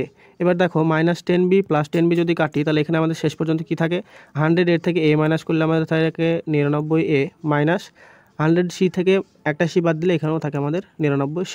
তাহলে এখানে দেখো উভয় পক্ষ থেকে যদি আমরা 99টা বাইরে কমন নিই তাহলে ভিতরে পড়ে থাকে আমাদের এ মাইনাস সি। এবার শেষ পর্যন্ত আমাদের যেটা এলো সেটা হচ্ছে 99টা বাইরে আছে, তার ভিতরে আছে এ মাইনাস সি। তো এবার এই সংখ্যাটাকে কোন সংখ্যা দিয়ে ভাগ যাবে? যখন কোনো সংখ্যা অন্য কোনো ডিজিটের সাথে মাল্টিপ্লাই হয়ে থাকে তখন সেটা সেই সংখ্যা দিয়ে সবসময় ভাগ যায়। তাহলে এখানে আমাদের বাইরের নাম্বারটা আছে 99 এবং ভেতরে এ এবং সি এর ভ্যালু যাই হোক না কেন সেটা 99-এ মাল্টিপ্লাই হবে। তার মানে সংখ্যাটি সবসময় আমাদের 99 দ্বারা ডিভিজিবল হবে বা 99 দ্বারা বিভাজ্য হবে, যেখানে অপশান নাম্বার সি হয়ে যাবে সঠিক উত্তর। মিস্টার বোসের মাসিক আয় হচ্ছে 16,000 টাকা। সে তার আয়ের 1/4 অংশ খাদ্যের জন্য খরচ করে, বাকি অংশে 3/10 অংশ খরচ করে ঘর ভাড়া দেয় এবং 5/24 অংশ বাচ্চাদের পড়াশোনায় খরচ করে। তাহলে তার মাসিক সঞ্চয়ের পরিমাণ কত ছিল? তো এখানে আমাদের মাসিক যে আয় সেটা দেওয়া আছে 16,000 টাকা। 16,000 টাকা থেকে যত টাকা খরচ হয়েছে সেইটা আমরা বাদ দিয়ে অনুপাতের যে হিসাব আছে সেটাতে আমরা কত টাকা বেঁচেছে সেটা প্রথমে দেখব। তো এখানে আমাদের সঞ্চয়টা যদি বার করার চেষ্টা করি, তাহলে আয় ছিল আমাদের দেখো 16,000 টাকা। 16,000 টাকার মধ্যে প্রথমে সে 1/4 অংশ খরচ করে, তাহলে 1/4 অংশের মধ্যে যদি খরচ করে তাহলে 4 ইউনিটের মধ্যে 1 ইউনিট খরচ করে, তাহলে সে সঞ্চয় কত করে 3/4 ইউনিট সঞ্চয় করে। তাহলে এখানে 1/4 অংশ যদি খরচ করে ফেলে তাহলে সে 3/4 ইউনিট তার কাছে এখন টাকা আছে, এই 16,000 টাকা 3/4 ইউনিট এখন আছে। তারপর বলেছে দেখো এই যে টাকাটা থাকলো সেই টাকা 3/10 অংশ ঘর ভাড়া দেন, তাহলে 3/10 অংশ যদি ঘর ভাড়া দেয় অর্থাৎ 10 ইউনিটের মধ্যে যদি 3 ইউনিট ঘর ভাড়া দেয় তাহলে তার কাছে এখন কত থাকে, এখন থাকে 7/10 এত ইউনিট পড়ে থাকে, কেননা 10 ইউনিটের মধ্যে 3 ইউনিট সে হচ্ছে ঘর ভাড়াতে খরচ করেছে। তাহলে দেখো বাকি যে টাকাটা ছিল তার হচ্ছে 3/10 খরচ করেছে, তার মানে এখন তার কাছে আছে 7/10। একই রকম হিসাবে সে 5/24 অংশ বাচ্চাদের পড়াশোনায় খরচ করে, তাহলে এখানে তার কত অংশ বাঁচবে, এটা হচ্ছে 24 থেকে 5 ইউনিট বাদ, মানে হচ্ছে 19/24 ইউনিট তার কাছে এখন বেঁচে থাকবে। তাহলে এটা ক্যালকুলেশন করতে পারলেই আমার তার হচ্ছে যে টোটাল মাসিক সঞ্চয় সেটা আমরা পেয়ে যাব। তাহলে এখানে কাটাকাটি যদি করি তাহলে 0 দিয়ে 0, 4 দিয়ে 1600 কাটলে এটা আমরা পাই 400, তারপরে 3 দিয়ে 24 কাটলে পাই 8 এবং 8 দিয়ে 400 কাটলে পাই এটা পাই 50। এবার মাল্টিপ্লাই কী করতে হবে দেখো, এখানে হচ্ছে 50 মাল্টিপ্লাইড বাই 7 মাল্টিপ্লাইড বাই 19, তাহলে এটা মাল্টিপ্লাই করলে 5 7 35 350 মাল্টিপ্লাইড বাই 19, এটা ক্যালকুলেশন করলে 6,650 টাকা মতো তার মাসিক সঞ্চয় আসে। কিন্তু এখানে উত্তর একটাও মিলছে না, হতে পারে অ্যান্সারটা কোথাও ভুল হচ্ছে বা আমার কোথাও ভুল হচ্ছে। তোমরা যদি কেউ ঠিকঠাক মেলাতে পারো তো এখানে আমাদের অ্যান্সারটা কমেন্ট করবে। তো এখানে অফিসিয়াল অ্যান্সার কি যেটা ছিল সেটা হচ্ছে 5,900 টাকা, তো আমার এসে এখানে 6,650 টাকা তার মাসিক সঞ্চয়ের পরিমাণ হবে। 8,000 জন প্রার্থীর মধ্যে 60% ছেলে যদি 80% ছেলে এবং 90% মেয়ে পাশ করে তবে ব্যর্থ প্রার্থীর সংখ্যা কত। তো এখানে আমাদেরকে দুটো ছেলে এবং মেয়ে হিসেবে ভাগ করা আছে, তো প্রথমে ছেলে এবং মেয়ের যে সংখ্যাটা সেটা বার করব এবং সেখানে ব্যর্থ প্রার্থীর সংখ্যা কত আছে সেটা বার করব, তারপর আমরা সেই ব্যর্থ প্রার্থীর সংখ্যাটা আমরা অ্যাড করে টোটাল যে নাম্বার চেয়েছে সেটা আমরা অ্যান্সারটা বার করব। তো এখানে যদি বয়ের সংখ্যা বার করি অর্থাৎ ব্যর্থ বয় কতজন হয়েছে, এখানে যদি গার্লসের সংখ্যাটা আমরা বার করতে চাই তাহলে দেখো টোটাল ছাত্র ছিল বা প্রার্থী ছিল 8,000 জন, তাহলে 8,000 লিখলাম। এটা অনুপাতে যদি আমরা করার চেষ্টা করি কীভাবে করছি সেটা লক্ষ্য করো। টোটাল আমাদের প্রার্থী ছিল 8,000 জন, তার মধ্যে 60% ছিল ছেলে, তাহলে 60%কে আমরা লিখতে পারি, এটা লিখতে পারি 60 ডিভাইডেড বাই 100, তাহলে এটাকে যদি কাটি তাহলে এটা আমরা 6/10 লিখতে পারি। এবার বলেছে এই যে টোটাল যে ছেলে আছে তার মধ্যে বলেছে 80% ছেলে পাস করেছে, আর আমাদের বার করতে বলছে কতজন ফেল হয়েছিল বা ব্যর্থ হয়েছিল। তাহলে 100% এইটা যদি আমরা টোটাল 100% ধরি ছেলেদের সংখ্যা, তাহলে 100%-এর মধ্যে যদি 80% যদি পাস করে তাহলে 20% এমন থাকবে যারা হচ্ছে ব্যর্থ হয়েছে বা ফেল করেছে। তাহলে এই যে টোটাল নাম্বার অফ বয়েজ আমরা পেলাম সেই যে সেখান থেকে আমরা যদি 80%টা পাসটা বাদ দিই তাহলে 20% থাকবে আমাদের ফেল করা, তাহলে 20% মানে আমরা লিখতে পারি 2/10। এটা হচ্ছে আমাদের টোটাল নাম্বার অফ বয়েজ যারা হচ্ছে ফেল করেছে, প্লাস তার সাথে কার প্লাস হবে। এবার আমরা দেখব যে টোটাল গার্লস কতজন ফেল করেছে। তাহলে টোটাল আমাদের যে স্টুডেন্ট বা প্রার্থী ছিল তারা ছিল 8,000। এইবার দেখো এই 8,000-এর মধ্যে 60% আমাদের ছেলেরা হিসাবে ক্যালকুলেশন করেছি। এই 60% যদি ছেলে হয় তাহলে 8,000-এর 40% হবে মেয়ে, তাহলে 40% মানে আমরা 40/100, তার মানে এটাকে লিখতে পারি 4/10। এবার বলেছে এই যে আমরা যে মেয়েদের সংখ্যা পেলাম সেই মেয়েদের সংখ্যার মধ্যে 90% এমন আছে যারা হচ্ছে পাস করেছে, তাহলে এটা যদি টোটাল 100% হয় মেয়েদের সংখ্যা, তাহলে তার মধ্যে যদি 90% যদি পাস করে তাহলে ফেল করবে কত, 10% ফেল করবে। তাহলে এই যে টোটাল নাম্বার অফ গার্লস পেলাম সেটা 10% মানে আমরা লিখতে পারি এখানে 1/10, 10% মানে 1/10 হয়। তাহলে এটা যদি আমরা ক্যালকুলেশন করে দুটো সংখ্যা অ্যাড করতে পারি তাহলে এটা পাবো আমরা টোটাল নাম্বার অফ বয়েজ, এইটা পাবো টোটাল নাম্বার অফ গার্লস। তাহলে তাদের যদি আমরা যোগ করি তাহলে টোটাল ব্যর্থ যে স্টুডেন্ট সেইটা ভ্যালুটা আমরা পেয়ে যাবো কত আসছে। তাহলে এটা আবার ক্যালকুলেশন করে মানটা কত হবে সেটা বার করতে হবে। তো এখানে যদি আমরা কাটাকাটি করি নিচে দুটো শূন্য উপরে দুটো শূন্য যদি কাটি তাহলে উপরে থাকে 80 মাল্টিপ্লাইড বাই 12, তাহলে 8/12 96, তার মানে এইটা হবে 960 প্লাস। এবার মেয়েদের সংখ্যা কত হবে দেখো এখানে হলো 960 প্লাস এইটা যদি কাটাকাটি করে দুটো শূন্য যদি কাটে তাহলে 4 × 80, তার মানে এটা হচ্ছে 320। এটা যদি এবার যোগ করি তাহলে দেখো 0 আর 6 আর 2 হচ্ছে 8 আর 9 আর 3 হচ্ছে 12, তাহলে এখানে টোটাল 1280 জন এমন ছিল যারা হচ্ছে ব্যর্থ প্রার্থীর সংখ্যা। তাহলে এখানে অপশন নাম্বার ডি হয়ে যাবে এখানে সঠিক উত্তর। এক ব্যক্তি 15 কিলোমিটার পার ঘন্টা বেগে কোনো জায়গায় যায় এবং 10 কিলোমিটার পার ঘন্টা বেগে ফিরে আসে, তাহলে ওই ব্যক্তির গড় বেগ কত হবে। তো এখানে আমাদের একটা বেসিক ফর্মুলা আছে, সেটা হচ্ছে যে দুটো ডিস্ট্যান্স বা দুটো জায়গার মধ্যে যদি আমাদের ডিস্ট্যান্সটা সবসময় সমান থাকে, অর্থাৎ যাওয়ার ক্ষেত্রে যে দূরত্ব যাবে এবং আসার ক্ষেত্রে যদি একই দূরত্ব আসে, তাহলে যাওয়ার ক্ষেত্রে বেগ যদি আমাদের x এবং আসার ক্ষেত্রে বেগ যদি আমাদের y হয়, তাহলে সেক্ষেত্রে আমাদের অ্যাভারেজ স্পিড যেটা হয় সেইটা হয় 2 × X Y divided by X plus Y, এইটা হচ্ছে আমাদের অ্যাভারেজ স্পিডের ফর্মুলা হয়। তাহলে এখানে আমরা অ্যাভারেজ স্পিডটা বার করবো কী করে, যে ভ্যালুগুলো দেওয়া আছে সেইটা আমরা বসিয়ে দেবো। তাহলে এখানে 2x মানে হচ্ছে যে যাওয়ার যে গতিবেগ সেটা হচ্ছে 15 কিলোমিটার পার ঘন্টা, তাহলে 15 কিলোমিটার পার ঘন্টা মাল্টিপ্লাইড বাই কত হবে 10, আর নিচে কত হবে এক্স প্লাস ওয়াই মানে হচ্ছে যে দুটো গতিবেগ তাদের হচ্ছে যোগফল, তাহলে 15 + 10 করলে এখানে পাবো 25। তারপরে দেখো এখানে যদি 5 দিয়ে কাটি তাহলে এখানে 3, 5 দিয়ে কাটলে এখানে 5, আর 5 দিয়ে 10কে কাটলে পাই আমরা 2। তাহলে উপরে থাকে 2 2 4 আর 3 হচ্ছে 12 কিলোমিটার পার আওয়ার। এইটা হচ্ছে তার ওই ব্যক্তির গড় বেগ, যেটা অপশন নাম্বার এ হয়ে যাবে এখানে সঠিক উত্তর। এক ছাত্র তার পরীক্ষায় 32% নাম্বার পায় এবং 12 নম্বরের জন্য ফেল করে। অন্য এক ছাত্র 42% নাম্বার পায় এবং 5 নম্বরের থেকে 28 নম্বর বেশি পায়। তাহলে ওই পরীক্ষায় মোট কত নম্বর ছিল? তো এখানে আমরা মোট পরীক্ষার নাম্বার অর্থাৎ টোটাল নাম্বার এ এবং পাসিং মার্কস অর্থাৎ যে নাম্বারটা পেলে পাস হবে সেটা যদি বি ধরি, তাহলে প্রথম শর্তানুযায়ী বলেছে প্রথম যে ছাত্র ছিল সে হচ্ছে 32% নাম্বার পেয়েছে। তাহলে 32%কে আমরা লিখতে পারি 32/100। কতর মধ্যে টোটাল নাম্বার ছিল আমাদের এ, তাহলে এ এর 32/100% নাম্বার পেয়ে সে ফেল করেছে কত নম্বরের জন্য? 12 নম্বরের জন্য। তাহলে এর সাথে যদি আমরা আরও 12 নম্বর অ্যাড করতাম তাহলে সে পাস মার্ক অর্থাৎ বি এর সমান নাম্বার পেত। এবার দ্বিতীয় ছাত্রের ক্ষেত্রে বলেছে টোটাল নাম্বার 42% পেয়েছে, তাহলে টোটাল নাম্বার আমাদের এ, তাহলে এখানে 42% আমরা লিখতে পারি 42/100 মাল্টিপ্লাইড বাই এ। এবার বলেছে সে 5 নম্বরের থেকে 28 নম্বর বেশি পেয়েছে, তাহলে এইটা থেকে যদি 28 নম্বর বেশি বাদ দিই তাহলে 28 নম্বর বাদ দিলে আমরা পাস মার্ক পাবো অর্থাৎ বি এর মান পাবো। এবার এখানে দেখো দুটো ক্ষেত্রে আমরা বি এর ভ্যালুটা পেয়েছি, এবার দুটো ক্ষেত্রে আমরা বি এর মানটা যদি আমরা সমান করে দিই তাহলে কী পাবো? দেখো এই দুটো ইকুয়েশন আমরা সমান লিখতে পারি। তাহলে এখান থেকে দেখো 42/100 মাল্টিপ্লাইড বাই এ, আর এখানে আছে 32/100 মাল্টিপ্লাইড বাই এ। তাহলে এখান থেকে যদি আমরা একদিকে নিয়ে যাই তাহলে 42a থেকে 32a মাইনাস করলে আমরা পাই 10a divided by 100 is equal to 12 আর 28 একদিকে যোগ হবে, তাহলে এখানে পাই আমরা 40। তাহলে দেখো 10-এর শূন্য যদি কাটি তাহলে আমরা এ ইজিক্যাল টু কত পাবো? এ ইজিক্যাল টু এই 10টা 40-এর সাথে মাল্টিপ্লাই হবে, তাহলে এ ইজিক্যাল টু আমরা পেয়ে যাবো 400। তাহলে এটা আমরা ধরেছিলাম পরীক্ষার মোট নাম্বার, যেটা আমাদের অপশন নাম্বার সি হয়ে যাবে এখানে সঠিক উত্তর। 3টি সমান পাত্রে দুধ ও জলের অনুপাত যথাক্রমে 3:1, 5:3 এবং 9:7। যে পাত্রে জলের তুলনায় দুধ বেশি সেটা আমাদেরকে নির্ণয় করতে বলেছে। তো এখানে আমাদেরকে প্রথম পাত্রে যেটা দেওয়া আছে অনুপাতটা সেটা আছে 3:1। তো এখানে আমরা দুধ অর্থাৎ মিল্ক ডিভাইডেড বা ওভারঅল মিশ্রণ যদি বার করি তাহলে সেই অনুপাতটা কত হবে? প্রথম পাত্রে আমাদের দুধ আছে 3 অনুপাত, তাহলে টোটাল মিশ্রণ কত হবে? 3 + 1 মানে হচ্ছে টোটাল মিশ্রণ হচ্ছে 4 অনুপাত। একই রকমভাবে দ্বিতীয় যে মিশ্রণ বা দ্বিতীয় যে পাত্র সেটাতে আমাদেরকে দুধ দেওয়া আছে 5 অনুপাত এবং টোটাল মিশ্রণ হচ্ছে 5 আর 3 8। তৃতীয় যে মিশ্রণ বা তৃতীয় যে পাত্র আছে সেটাতে দুধ আছে 9 অনুপাত এবং টোটাল যে মিশ্রণ 9 আর সাথে যোগ করলে আমরা পাই 16। এবার এইটা হচ্ছে আমাদের 3টে যে পাত্র দেওয়া ছিল সেই 3টে পাত্রতে দুধ এবং টোটাল মিশ্রণের পরিমাণ। তাহলে এখান থেকে যদি আমরা প্রত্যেকটা মিশ্রণে টোটাল মিশ্রণের পরিমাণটা সমান করে দিই তার মধ্যে টোটাল মিশ্রণটা সমান করে দিলে আমরা যেটাতে দুধ বেশি সেইটাতে বলতে পারবো যে জলের তুলনায় দুধ বেশি আছে। তাহলে দেখো প্রত্যেকটা নিচে যদি আমরা হরগুলোকে যদি সমান করি অর্থাৎ 16 করার চেষ্টা করি তাহলে এইটাকে যদি উপর নিচে 2 দিয়ে মাল্টিপ্লাই এবং এইটাকে যদি উপর নিচে 4 দিয়ে মাল্টিপ্লাই করি তাহলে নিচে দেখো সবগুলো নিয়ে আমাদেরকে 16 পাওয়া যাবে। তো এখানে উপরে আসবে 3 4 12 আর নিচে পাবো 4 4 16। দ্বিতীয় পাত্রের ক্ষেত্রে বা দ্বিতীয় অনুপাতের ক্ষেত্রে আমরা পাবো 5 2 10 আর এখানে পাবো 8 2 16। তৃতীয় ক্ষেত্রে আমরা পাবো 9/16। এবার এখানে দেখো প্রত্যেকটার আমাদেরকে হর অর্থাৎ টোটাল যে মিশ্রণের পরিমাণ সেটা পেয়েছি 16। এবার টোটাল মিশ্রণের মধ্যে যেটাতে দুধের পরিমাণ বেশি থাকবে সেটাতে নিশ্চয়ই জলের পরিমাণটা কম থাকবে। তাহলে এক কথায় বলতে পারি যেখানে আমাদেরকে দুধের পরিমাণটা বেশি সেটাতে জলের তুলনায় দুধের পরিমাণটা সবথেকে বেশি থাকবে।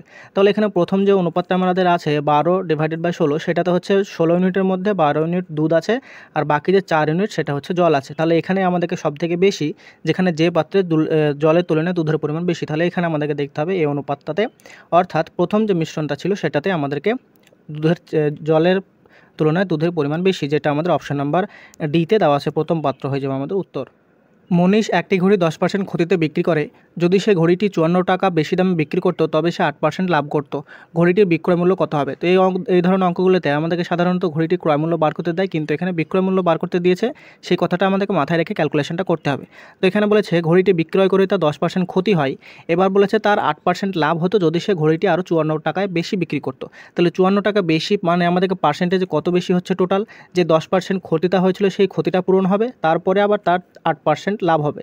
তার মানে আমরা পার্সেন্টেজের টোটাল যে চেঞ্জ অর্থাৎ পরিবর্তনটা সেটা কত হচ্ছে? 18% হচ্ছে। এই 18% যে এক্সট্রা আমরা পার্সেন্টেজটা পাচ্ছি সেটা কোথা থেকে পাচ্ছি না, সেটা পাচ্ছি আমরা 54 টাকা থেকে। তাহলে এই 58%-এর ভ্যালু আমাদেরকে দেওয়া আছে 54%। তাহলে এখান থেকে আমরা 1%-এর ভ্যালু কত পাবো? 54 ডিভাইডেড বা 18 মানে এটা পাবো আমরা 3। এবার এখান থেকে আমরা বলতে পারি যে 1%-এর ভ্যালু যদি আমাদের 3 টাকা হয় তাহলে এখান থেকে আমরা কি লিখতে পারি যে 100% মানে হয় ঘড়িটির ক্রয় মূল্য মানে কত হবে? 1% ভ্যালু যদি 3 হয় তাহলে 100% ভ্যালু হবে 300 টাকা। তাহলে এখান থেকে আমরা পেলাম যে ঘড়িটির ক্রয়মূল্য অর্থাৎ যেটা আমাদের আসল দামে সে কিনেছিল সেটা হচ্ছে আমাদের 300 টাকা পেলাম। এবার বলেছে ঘড়িটির আমাদেরকে বিক্রয় মূল্য বার করতে বলেছে। তো আমাদেরকে প্রথমেই বলা ছিল যে বিক্রয় মূল্য মানে হচ্ছে সে 10% ক্ষতিতে বিক্রি করেছে। তাহলে 10% ক্ষতিতে বিক্রি করলে বিক্রয় মূল্য কত হবে? বিক্রয় মূল্য হবে 90 ডিভাইডেড বাই 100। তাহলে এখানে দুটো শূন্য এখানে দুটো শূন্য যদি কাটি তাহলে 3 9 হয় 27, তাহলে এখানে 270 টাকা হয়ে যাবে তার বিক্রয় মূল্য বা সেলিং প্রাইস। এইটা আমাদেরকে বার করতে বলেছিল, যেটা অপশান নাম্বার সি হয়ে যাবে সঠিক উত্তর। ঘড়িতে রাত 12:10 বাজার সময় ঘন্টা ও মিনিটের কাঁটা কত ডিগ্রি কোণ উৎপন্ন করবে সেটা আমাদেরকে বার করতে বলেছে। তো এখানে আমাদেরকে বলেছে 12:10 AM অর্থাৎ রাত 12:10। তাহলে এখানে আমাদের অ্যাঙ্গেল বার করার যে ফর্মুলাটা হয় সেটা হয় কি হয়? সেটা হয় 60H plus 11M divided by 2। এইটা হয় আমাদের অ্যাঙ্গেল বার করার ফর্মুলা, যেখানে হচ্ছে H মানে হচ্ছে আমাদের ঘন্টার যে সংখ্যাটা থাকে সেটা, আর M মানে হচ্ছে মিনিটের যে মানটা আমাদের দেওয়া থাকে সেটা। তো এখানে আমাদের যেহেতু বলা আছে যে রাত 12:10, তাহলে এখানে আমাদের H ইজ ইকুয়াল টু 12টা, মানে এখানে আমরা বসাবো 0, যেহেতু এটা রাত 12টার কথা বলা হয়েছে। তারপরে মিনিট যেটা আছে সেইটা আমাদেরকে দেওয়া আছে 10 মিনিট, তাহলে M এর ভ্যালু বসাবো আমরা 10। তাহলে এই ভ্যালুগুলো যদি বসাই তাহলে 60H এর জায়গায় যদি আমরা 0 বসাই তাহলে 60H আমাদের 0 হয়ে যাবে। তাহলে এইটা হবে 11 মাল্টিপ্লাইড বাই M মানে আছে 10, তাহলে 11 মাল্টিপ্লাইড বাই 10 ডিভাইডেড বাই 2। তাহলে এইটা দিয়ে যদি 10কে কাটি তাহলে এখানে পাবো 5, তাহলে 5 11 পাবো আমরা 55। অর্থাৎ রাত 12:10 সময় আমাদের যে ঘড়ির ঘন্টা এবং মিনিটের কাটার মধ্যে যে অ্যাঙ্গেল সেটা হয়ে যাবে 55 ডিগ্রি, যেটা অপশান নাম্বার এ হয়ে যাবে সঠিক উত্তর। দুজনের মাসিক আয়ের অনুপাত হচ্ছে 9:7 এবং তাদের মাসিক খরচের অনুপাত 4:3। যদি তারা প্রতি মাসে 2000 টাকা করে সঞ্চয় করে তবে তাদের মাসিক আয়ের পরিমাণ কত? তো এখানে আমাদেরকে মাসিক আয়ের অনুপাত দেওয়া আছে অর্থাৎ ইনকাম দেওয়া আছে, এবং তাদের দেওয়া আছে খরচ অর্থাৎ এক্সপেন্ডিচার দেওয়া আছে। আর বলেছে আমাদেরকে সেভিংস করা হয়, সেভিংস করার দুজনেই 2000 টাকা। তাহলে আমাদের সেভিংস কী করে পাই? ইনকাম থেকে যদি আমরা এক্সপেন্ডিচার মাইনাস করি সেইটা আমরা সেভিংস পাই। তো সেইটা আমাদেরকে অনুপাতে দেওয়া আছে। প্রথমে দুজনের যে আয়ের অনুপাত সেটা দেওয়া আছে আমাদেরকে 9:7, এবং তাদের যে ব্যয়ের অনুপাত অর্থাৎ খরচের অনুপাত সেটা দেওয়া আছে 4:3 দেওয়া আছে।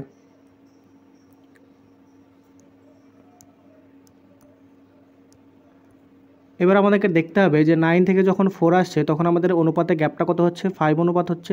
কিন্তু 7 থেকে যখন 9 থেকে 4 হলে 5 অনুপাত গ্যাপ হচ্ছে, কিন্তু 7 থেকে যখন 3 আসছে তখন গ্যাপটা হচ্ছে 4। তাহলে এখানে 5 আর 4টা আমাদের যখন আলাদা হয়ে যাবে তখন আমাদের কী কাজ করতে হয়? তখন এই গ্যাপটা সমান করতে হয়। তাহলে এই গ্যাপ দুটো যদি আমরা সমান করতে চাই তাহলে আমাদেরকে একটা প্রসেস আছে, সেটা হচ্ছে 4 আর 3-র মধ্যে গ্যাপ হচ্ছে 1 এবং 9 এবং 7-এর মধ্যে গ্যাপ হচ্ছে 2। প্রথমে আমাদেরকে এই গ্যাপ দুটো সমান করতে হবে। তাহলে উপরের যে অনুপাত সেই অনুপাতটাকে নিচের গ্যাপ দিয়ে মাল্টিপ্লাই করব, অর্থাৎ 1 দিয়ে মাল্টিপ্লাই করলে এটা 9:7 থাকবে, আর নিচের যে অনুপাত সেটাকে উপরের গ্যাপ দিয়ে মাল্টিপ্লাই করব। তাহলে এখানে 2 দিয়ে মাল্টিপ্লাই করলে এটা হবে 8 আর এখানে হবে 6। তাহলে এবার দেখো 9 থেকে আমাদের 8 এসছে মানে হচ্ছে 1 অনুপাতে চেঞ্জ হয়েছে, এবং 7 থেকে 1 এসছে মানে 7 থেকে 6 এসছে মানে এখানেও আমাদের 1 অনুপাতে চেঞ্জ হয়েছে। তাহলে এই যে 1 অনুপাতের যে চেঞ্জটা হয়েছে সেইটা হচ্ছে আমাদের উপরে আছে 9:7 যেটা আছে সেটা হচ্ছে আমাদের ইনকাম, এবং 8:6 যেটা আছে সেটা হচ্ছে আমাদের এক্সপেন্ডিচার। তাহলে ইনকাম থেকে এক্সপেন্ডিচার মাইনাস করলে অর্থাৎ 9 থেকে 8 এবং 7 থেকে 6 মাইনাস করলে আমরা যে 1 ইউনিটটা পাচ্ছি সেই 1 ইউনিটটা হচ্ছে আমাদের সেভিংস অর্থাৎ সঞ্চয়ের পরিমাণ। তাহলে এই সঞ্চয়ের পরিমাণটা আমাদেরকে অঙ্ক দেওয়া আছে 2000 টাকা দেওয়া আছে। তাহলে এখান থেকে আমরা পেলাম যে 1 ইউনিটের মান হলো আমাদের 2000 টাকা। এবার বলেছে তাদের মাসিক আয়ের পরিমাণ কত? তাহলে এখানে মাসিক আয়ের পরিমাণ কত? না, একজনের হচ্ছে 9 অনুপাত, একজনের হচ্ছে 7 অনুপাত। তাহলে 9 অনুপাত যার আয় তার হচ্ছে টোটাল আয় কত হবে? 9 গুণিত 2000, তার মানে এটা হয়ে যাবে 18,000, এবং যার অনুপাত 7 ইউনিট তার আয় কত হয়ে যাবে? 7 2 হয়ে যাবে 14,000। তাহলে 18,000 একজনের এবং অপরজনের হবে 14,000, যেটা অপশান নাম্বার এ হয়ে যাবে এখানে সঠিক উত্তর। কোশ্চেন নাম্বার 27 দিয়েছে সিম্পলিফিকেশন থেকে, যেখানে আমাদেরকে এক্সের মান বার করতে বলেছে। তো এই অঙ্কটা আমরা পার্ট আকারে ভেঙে ভেঙে করব, তারপরে আমরা এক্সের মানটা বার করব। তো এখানে প্রথমে দেখো x প্লাস 2/3 মাল্টিপ্লাইড বাই 3 যে 3 এর নিচে যেই পার্টটা আছে সেই পার্টটা যদি আমরা প্রথমে সলিউশন করার চেষ্টা করি তাহলে এখানে কী আছে দেখো 5/6টা রাখলাম। প্রথমে আমরা জানি যে বদমাসের নিয়ম অনুযায়ী আমাদের এর বা অফের সলিউশন হয়। তাহলে এখানে ডিভাইডেড বাই কী আছে দেখো, ডিভাইডেড বাই এইটা যদি পূর্ণ ভাঙি তাহলে 4 একে 4 আর 5-এর 4 হয়, আর এর মানে আমরা জানি মাল্টিপ্লাই হয়। তাহলে এটা যদি কাটাকাটি করি তাহলে 5 5 কাটে, আর 2 দিয়ে 4কে কাটলে এখানে পাই 2। তাহলে এইটা যদি 5/6 আর এখানে মাল্টিপ্লাই করলে 2টা নিচে আছে, তার মানে 2টা যাবে উপরে। তাহলে এইটা কাটাকাটি করলে পাই 3। তাহলে এইটা আমরা পেলাম লাস্টলি পেলাম 5/3, অর্থাৎ 3-এর যে নিচের যে পার্টটা ছিল সেটা আমরা পেলাম 5/3। এবার উপরে যে 3টা ছিল সেই 3টা যদি আমরা এর সাথে ভাগ করি তাহলে নিচে 5 থাকবে আর 3টা উপরে চলে যাবে। তাহলে এইটা আমরা পাবো 3 3 9/5। এই 9/5 কোনটার ভ্যালু পেলাম? এই পুরো পার্টটার ভ্যালু আমরা পেলাম 9/5। এবার দেখো এটার সাথে যদি আমরা যে ভাগটা আছে সেটা যদি ক্যালকুলেশন করি তাহলে 9/5 এই ভাগটাকে যদি আমরা গুণ করি তাহলে এইটা হবে 4/5। তাহলে এইটা আমরা লিখতে পারি 4 9 36 ডিভাইডেড বাই 5 5 25। এবার এইটাকে আমরা মাল্টিপ্লাই করবো কার সাথে, 2 আর 3-এর সাথে। তাহলে এইটা দেখো মাল্টিপ্লাইড বাই এইটার সাথে মাল্টিপ্লাই করবো আমরা 2 আর 3। এবার এইটা যদি কাটি তাহলে উপরে হবে দেখো 3 দিয়ে 36 কাটলে পাবো 12, আর 12 আর 2 মাল্টিপ্লাই করলে আমরা পাবো 24 ডিভাইডেড বাই 25। তাহলে আমরা শেষ পর্যন্ত কী পেলাম দেখো, শেষ পর্যন্ত আমরা পুরোর যেই ভ্যালুটা পেলাম সেটা পেলাম 24/25। কোন ভ্যালুটা পেলাম, এই 2/3 থেকে শুরু করে পুরোটা এই 5/4 পর্যন্ত আমরা পেলাম এইটার ভ্যালু 24 ডিভাইডেড বাই 25। তাহলে এইটা আমরা লিখতে পারি x plus 24/25 is equal two, এইটা আমরা পাবো 5 25 হয় 125, আর তার সাথে 24 যোগ করলে হয় আমরা পাই 149 ডিভাইডেড বাই 25। তাহলে x ইজ ইকুয়াল টু আমরা কত লিখতে পারি, এই 24/25টাকে এদিকে আনলে আমরা মাইনাস করে লিখতে পারি। তাহলে 149 divided by 25 minus 24 divided by 25। তাহলে এটা লসগু কত হবে, লসগু হবে 25, আর 149 থেকে যদি 24 মাইনাস করি তাহলে এখানে আমরা পেয়ে যাব 125। তাহলে এখানে 25 দিয়ে যদি 125 কাটি তাহলে এখানে আমরা পেয়ে যাবো 5, যেটা হচ্ছে আমাদের এক্সের মান। তাহলে আমাদেরকে এক্সের মানটাই নির্ণয় করতে বলেছিল, যেটা এখানে আমাদের অপশান নাম্বার এ হয়ে যাবে সঠিক উত্তর। এক মালি তার বর্গাকার বাগানে 1400 গাছ সমান সংখ্যক সারি এবং কলমে সাজাতে চান। কমপক্ষে কতগুলি আর কতগুলি গাছ হলে এইভাবে সাজানো যাবে। তো এখানে আমাদেরকে বলেছে একটা মালির কাছে একটা বাগান আছে এবং তার কাছে 1400টা গাছ আছে।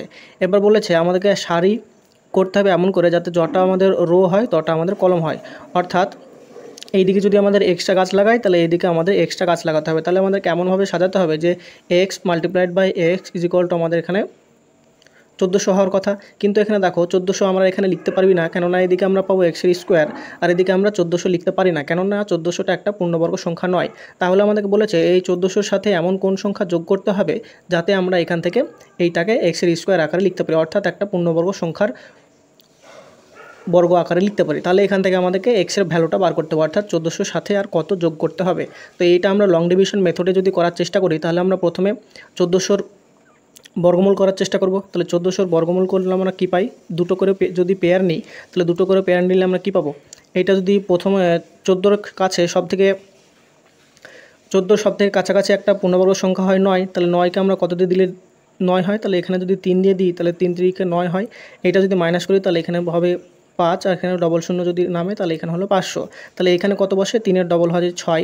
এবার দেখো 6-এর পাশে যদি আমরা 5 বসাই এবং 65-কে যদি আমরা 5 দিয়ে মাল্টিপ্লাই করি তাহলে এইটা আমাদের কত হয়, এইটা গুণ করে দেখলে হবে 325। তো 325 তো 500-র খুব কম হয়ে যাচ্ছে। তারপরে এখানে আমরা 65 জায়গায় যদি 66 নিই, অর্থাৎ 5-এর জায়গায় যদি 6 বসাই তাহলে 6কে যদি 66কে 6 দিয়ে মাল্টিপ্লাই করলে এইটা অনেক কম হয়ে যাবে। তো এখানে যদি আমরা 6-এর জায়গায় যদি 8 বসাই, অর্থাৎ 68 মাল্টিপ্লাইড বাই 8 যদি করি তাহলে এইটা আমরা পাই 544 মতো পাই, 544 পাই। তাহলে এখানে যদি আমরা 8 দিয়ে যদি ভাগ দিই, গুণ করি, তাহলে এখানে 5-এর জায়গায় যদি আমরা 8 বসাই দেখো তাহলে এখানে বসবে 8 আর উপরে বসবে 38। তাহলে এইটা যদি 8 দিয়ে মাল্টিপ্লাই করা হয় তাহলে এখানে বসে 500 নিচে বসবে আমাদের এখানে 544। এখানে তাহলে এখানে দেখো 500 ছিল আমাদের এখানে, আর 544 পেলাম। এই যে 44টা এক্সট্রা পেলাম, এই এক্সট্রাটা কি আছে না, এই এক্সট্রাটা আমাদের এমন সংখ্যা আছে যেটা হচ্ছে 1400-র থেকে বেশি। তাহলে 1400-র সাথে যদি আমাদের 44টা যদি যোগ থাকতো তাহলে সেটাকে আমরা 38-এর স্কোয়ার বলতে পারতাম। অর্থাৎ এখানে আমরা লিখতে পারি 38-এর square is equal to 1400 plus 44, অর্থাৎ 1444 হচ্ছে 38-এর স্কোয়ার। তার মানে আমাদের এখানে বলতে হবে যে 1400-কে বর্গ করার জন্য, অর্থাৎ সমান সারি এবং সমান কলম এবং সমান রোতে সাজানোর জন্য আমাদেরকে 1400 গাছের সাথে আর 44টা গাছ অ্যাড করতে হবে। তাহলে আমাদের এখানে অপশান নাম্বার ডি হয়ে যাবে এখানে সঠিক উত্তর। 6412-র সাথে কোন ক্ষুদ্রতম সংখ্যাটি যোগ করলে পূর্ণবর্গ সংখ্যা পাওয়া যাবে সেটি আমাদের বার করতে বলেছে। তো এখানে যে সংখ্যাটা দেওয়া আছে 6412, সেটা একটা পূর্ণবর্গ সংখ্যার হতে হবে এবং সেই সংখ্যাটার সাথে কত যোগ করলে সেটা পূর্ণবর্গ সংখ্যা হবে সেটা আমাদের বার করতে বলেছে। তো এখানে আমরা একটা পূর্ণবর্গ সংখ্যা মানে আমরা 6412-কে যদি X multiplied by X is equal লিখতে চাই, অর্থাৎ একটি সংখ্যার স্কোয়ার আকারে যদি লিখতে চাই তাহলে সেটা 6412-কে আমরা লিখতে পারবো না, কেননা এটা একটা পূর্ণবর্গ সংখ্যা নয়।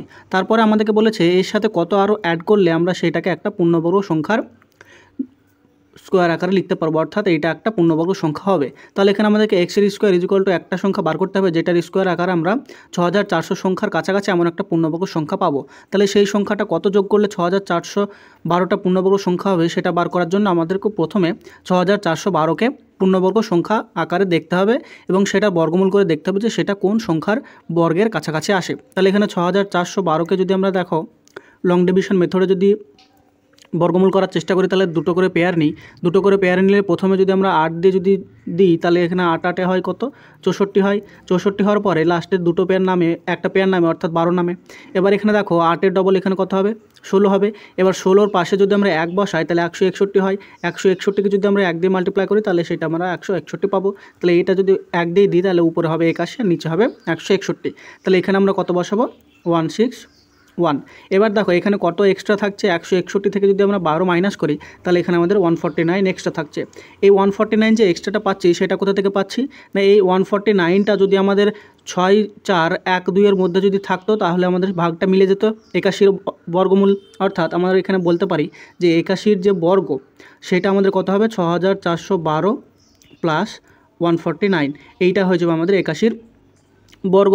তাহলে আমরা বলতে পারি যে 6412-র সাথে যদি আমরা 149 যোগ করতাম, সেটা 81-র বর্গ হতো, অর্থাৎ সেটা একটা পূর্ণবর্গ সংখ্যা হতো। তাহলে এখানে আমাদের অপশান নাম্বার ডি হয়ে যাবে এখানে সঠিক উত্তর, যে 6412-র সাথে 149 যোগ করলে আমাদের সংখ্যাটি একটি পূর্ণবর্গ সংখ্যা হবে। একজন রসায়নবিদের কাছে 50% অ্যাসিড এবং 25% অ্যাসিডের দুটি দ্রবণ আছে। 10 লিটার 40% অ্যাসিড দ্রবণ তৈরি করতে দ্রবণ দুটি যে পরিমাণে মেশাতে হবে, সেটা আমাদের বার করতে বলেছে। তো এখানে আমাদের দুটো মিশ্রণ আছে, যেখানে হচ্ছে একটা হচ্ছে 50% অ্যাসিড আছে এবং একটাতে আছে 25% অ্যাসিড। এই যে 50% এবং 25% অ্যাসিড আছে, সেখান থেকে আমাদেরকে 40% অ্যাসিডের একটা দ্রবণ তৈরি করতে বলেছে। তাহলে এইটা যদি আমরা মিক্সচার অ্যালিগেশনের পদ্ধতিতে করার চেষ্টা করি, তাহলে এখান থেকে আমরা কত পাবো, 40% অ্যাসিডের দ্রবণ তৈরি করতে বলেছে। তো এইটা ফর্মুলা হচ্ছে 40টা যেহেতু 25-এর থেকে বড়, তার জন্য 40 থেকে 25 মাইনাস করলে এখানে আমরা পাবো 15, আর 50 থেকে 40 মাইনাস করলে এখানে আমরা পাবো কত, 10। তাহলে 15 আর 10-এর যদি আমরা রেশিও নির্ণয় করি, তাহলে রেশিওটা কত হবে, 15 আর 10-এর রেশিও হবে 5 দিয়ে কাটলে 3:2 পাবো আমরা রেশিও। এবার আমাদেরকে কোশ্চেনে বলেছিল যে আমাদেরকে 10 লিটার 40% অ্যাসিড দ্রবণ তৈরি করতে হবে, কিন্তু আমাদের অনুপাতে কত পেলাম, অনুপাতে পেলাম 3:2, অর্থাৎ আমাদের 3:2 প্লাস 5 ইউনিট যে পরিমাণটা পেলাম, সেইটার ভ্যালু দেওয়া আছে আমাদেরকে 10 লিটার। তাহলে 5 অনুপাতের ভ্যালু যদি 10 লিটার হয়, তাহলে এখান থেকে আমাদেরকে 3 অনুপাত এবং 2 অনুপাত যে অনুপাতটাতে মেশানো হয়েছে, সেটার ভ্যালু বার করতে বলেছে। তাহলে 1 ইউনিটের ভ্যালু কত হবে, এখান থেকে 5 ইউনিটের ভ্যালু যদি 10 হয়, তাহলে 1 ইউনিটের ভ্যালু হবে 2 লিটার। এবার আমাদেরকে বলেছে যে 50% যে অ্যাসিড, সেটা কত মেশাতে হবে এবং 25% যে অ্যাসিড দ্রবণ ছিল, সেটা কত মেশাতে হবে। তাহলে 1-এর ভ্যালু যদি 2 লিটার হয়, তাহলে 3-এর ভ্যালু কত হবে, 3 ইউনিটের ভ্যালু হবে 6 লিটার, অর্থাৎ 50% অ্যাসিড দ্রবণ 6 লিটার মেশাতে হবে এবং 25% অ্যাসিড দ্রবণ 2 ইউনিট, মানে 2 অনুপাত মানে হচ্ছে 2 দিয়ে 4 লিটার মেশাতে হবে। তাহলে আমাদের উত্তর হয়ে যাবে, একটা হচ্ছে প্রথমটা হচ্ছে 6 লিটার মেশাতে হবে এবং দ্বিতীয়টা হচ্ছে 4 লিটার মেশাতে হবে, যেটা অপশান নাম্বার এ হয়ে যাবে এই অঙ্কটার ক্ষেত্রে সঠিক উত্তর। এ বি সি একটি ব্যবসা শুরু করলো, এতে তারা 29,000 টাকা লাভ করে। এ এবং বি এর মূলধন অনুপাত দেওয়া আছে 3:2 এবং বি এবং সি এর মূলধন অনুপাত দেওয়া আছে 5:2। তবে এ কত টাকা পাবে, সেটা আমাদের বার করতে বলেছে। তো এই অঙ্কটা পার্টনারশিপ থেকে দিয়েছে, যেখানে আমরা প্রথমে এ বি এবং সি এর যে অনুপাত, সেটা কত প্রথমে বার করবো, সেখান থেকে আনুপাতিক ভাগাহার করে এর কত পার্সেন্ট শেয়ার হবে, কত টাকা এ পাবে, সেটা আমরা বার করার চেষ্টা করব। তো এখানে আমাদেরকে প্রথমে কি দেওয়া আছে, প্রথমে দেওয়া আছে এ এবং বি এর মূলধনের অনুপাত। তার মানে সেটাকে আমরা যদি বাই আকারে লিখি, ভাগ আকারে লিখলে এ বাই বি ইকুয়াল টু আমরা লিখতে পারি 3/2। একই রকমভাবে বি এবং সি এর যে অনুপাতটা, সেটাকে আমরা ভাগ আকারে লিখতে পারি 5/2। এবার দেখো দুটো অনুপাতের ক্ষেত্রে আমাদেরকে বিটা কমন করতে হবে, যেহেতু বিটা দুই ক্ষেত্রে আছে। তাহলে প্রথম অনুপাতে প্রথম যে ভগ্নাংশটা আছে, সেখানে আমাদের বি এর ভ্যালু আছে 2 এবং দ্বিতীয় ভগ্নাংশে আমাদের কাছে বি এর ভ্যালু আছে 5। তো এইটা যদি আমরা অল্টারনেট করে যদি মাল্টিপ্লাই করি, অর্থাৎ প্রথম যে অনুপাতটা আছে, সেটাকে যদি আমরা উপর নিচে 5 দিয়ে মাল্টিপ্লাই করি এবং দ্বিতীয় যে অনুপাতটা আছে, সেটাকে যদি উপর নিচে যদি আমরা 2 দিয়ে মাল্টিপ্লাই করি, তাহলে বি এর ভ্যালুটা সমান হয়ে যাবে। দেখো তাহলে এখানে এ বাই বি ইকুয়াল টু আমরা পাবো, উপরে পাবো 15 আর নিচে পাবো 10। এখানে আমরা বি বাই সিটা পাবো, উপরে পাবো 10 এবং নিচে পাবো 4। তাহলে এখান থেকে আমরা বলতে পারি যে এ অনুপাত বি অনুপাত সি কত পেলাম, এ মানে হচ্ছে 15 পেয়েছি, বি মানে পেয়েছি 10 এবং সি মানে পেয়েছি 4। তাহলে এইটা আমরা পেলাম। এইটা অনুপাতটা যখন পেয়ে গেলাম, তখন আমরা এর কত টাকা পাবে, সেটা আমরা খুব অনায়াসেই বার করে ফেলবো। এবারে আমাদেরকে বলেছে আনুপাতিক ভাগাহার কত হবে, এর আনুপাতিক ভাগাহার হবে আমাদের, দেখো এর ভ্যালু কত অনুপাতে, তাহলে এ কত টাকা পাবে সেটা আমরা বার করবো। এ হচ্ছে আনুপাতিক ভাগাহার হচ্ছে 15/29, আর টোটাল যে টাকা বা লাভ হয়েছিল সেটা হচ্ছে 29,000। তাহলে 29 দিয়ে এইটা যদি কাটি তাহলে এখানে পাবো আমরা 1000, তাহলে 15 মাল্টিপ্লাইড বাই 1000, তার মানে এইটা আমরা পেয়ে যাবো 15,000। তাহলে এর যে ভাগ সেটা হয়ে যাবে 15,000 টাকা, যেটা অপশন নাম্বার এ হয়ে যাবে সঠিক উত্তর।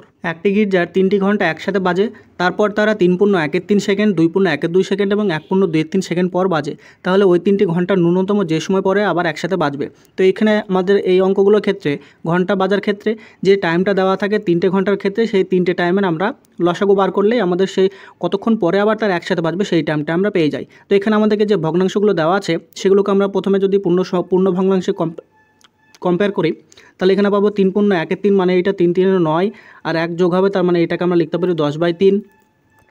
দ্বিতীয় যে ভগ্নাংশটা আছে 2.1 সেটাকে আমরা লিখতে পারি 5/2 এবং তৃতীয় ভগ্নাংশ আছে 1.2 তার মানে এটাকে আমরা লিখতে পারি 5/3।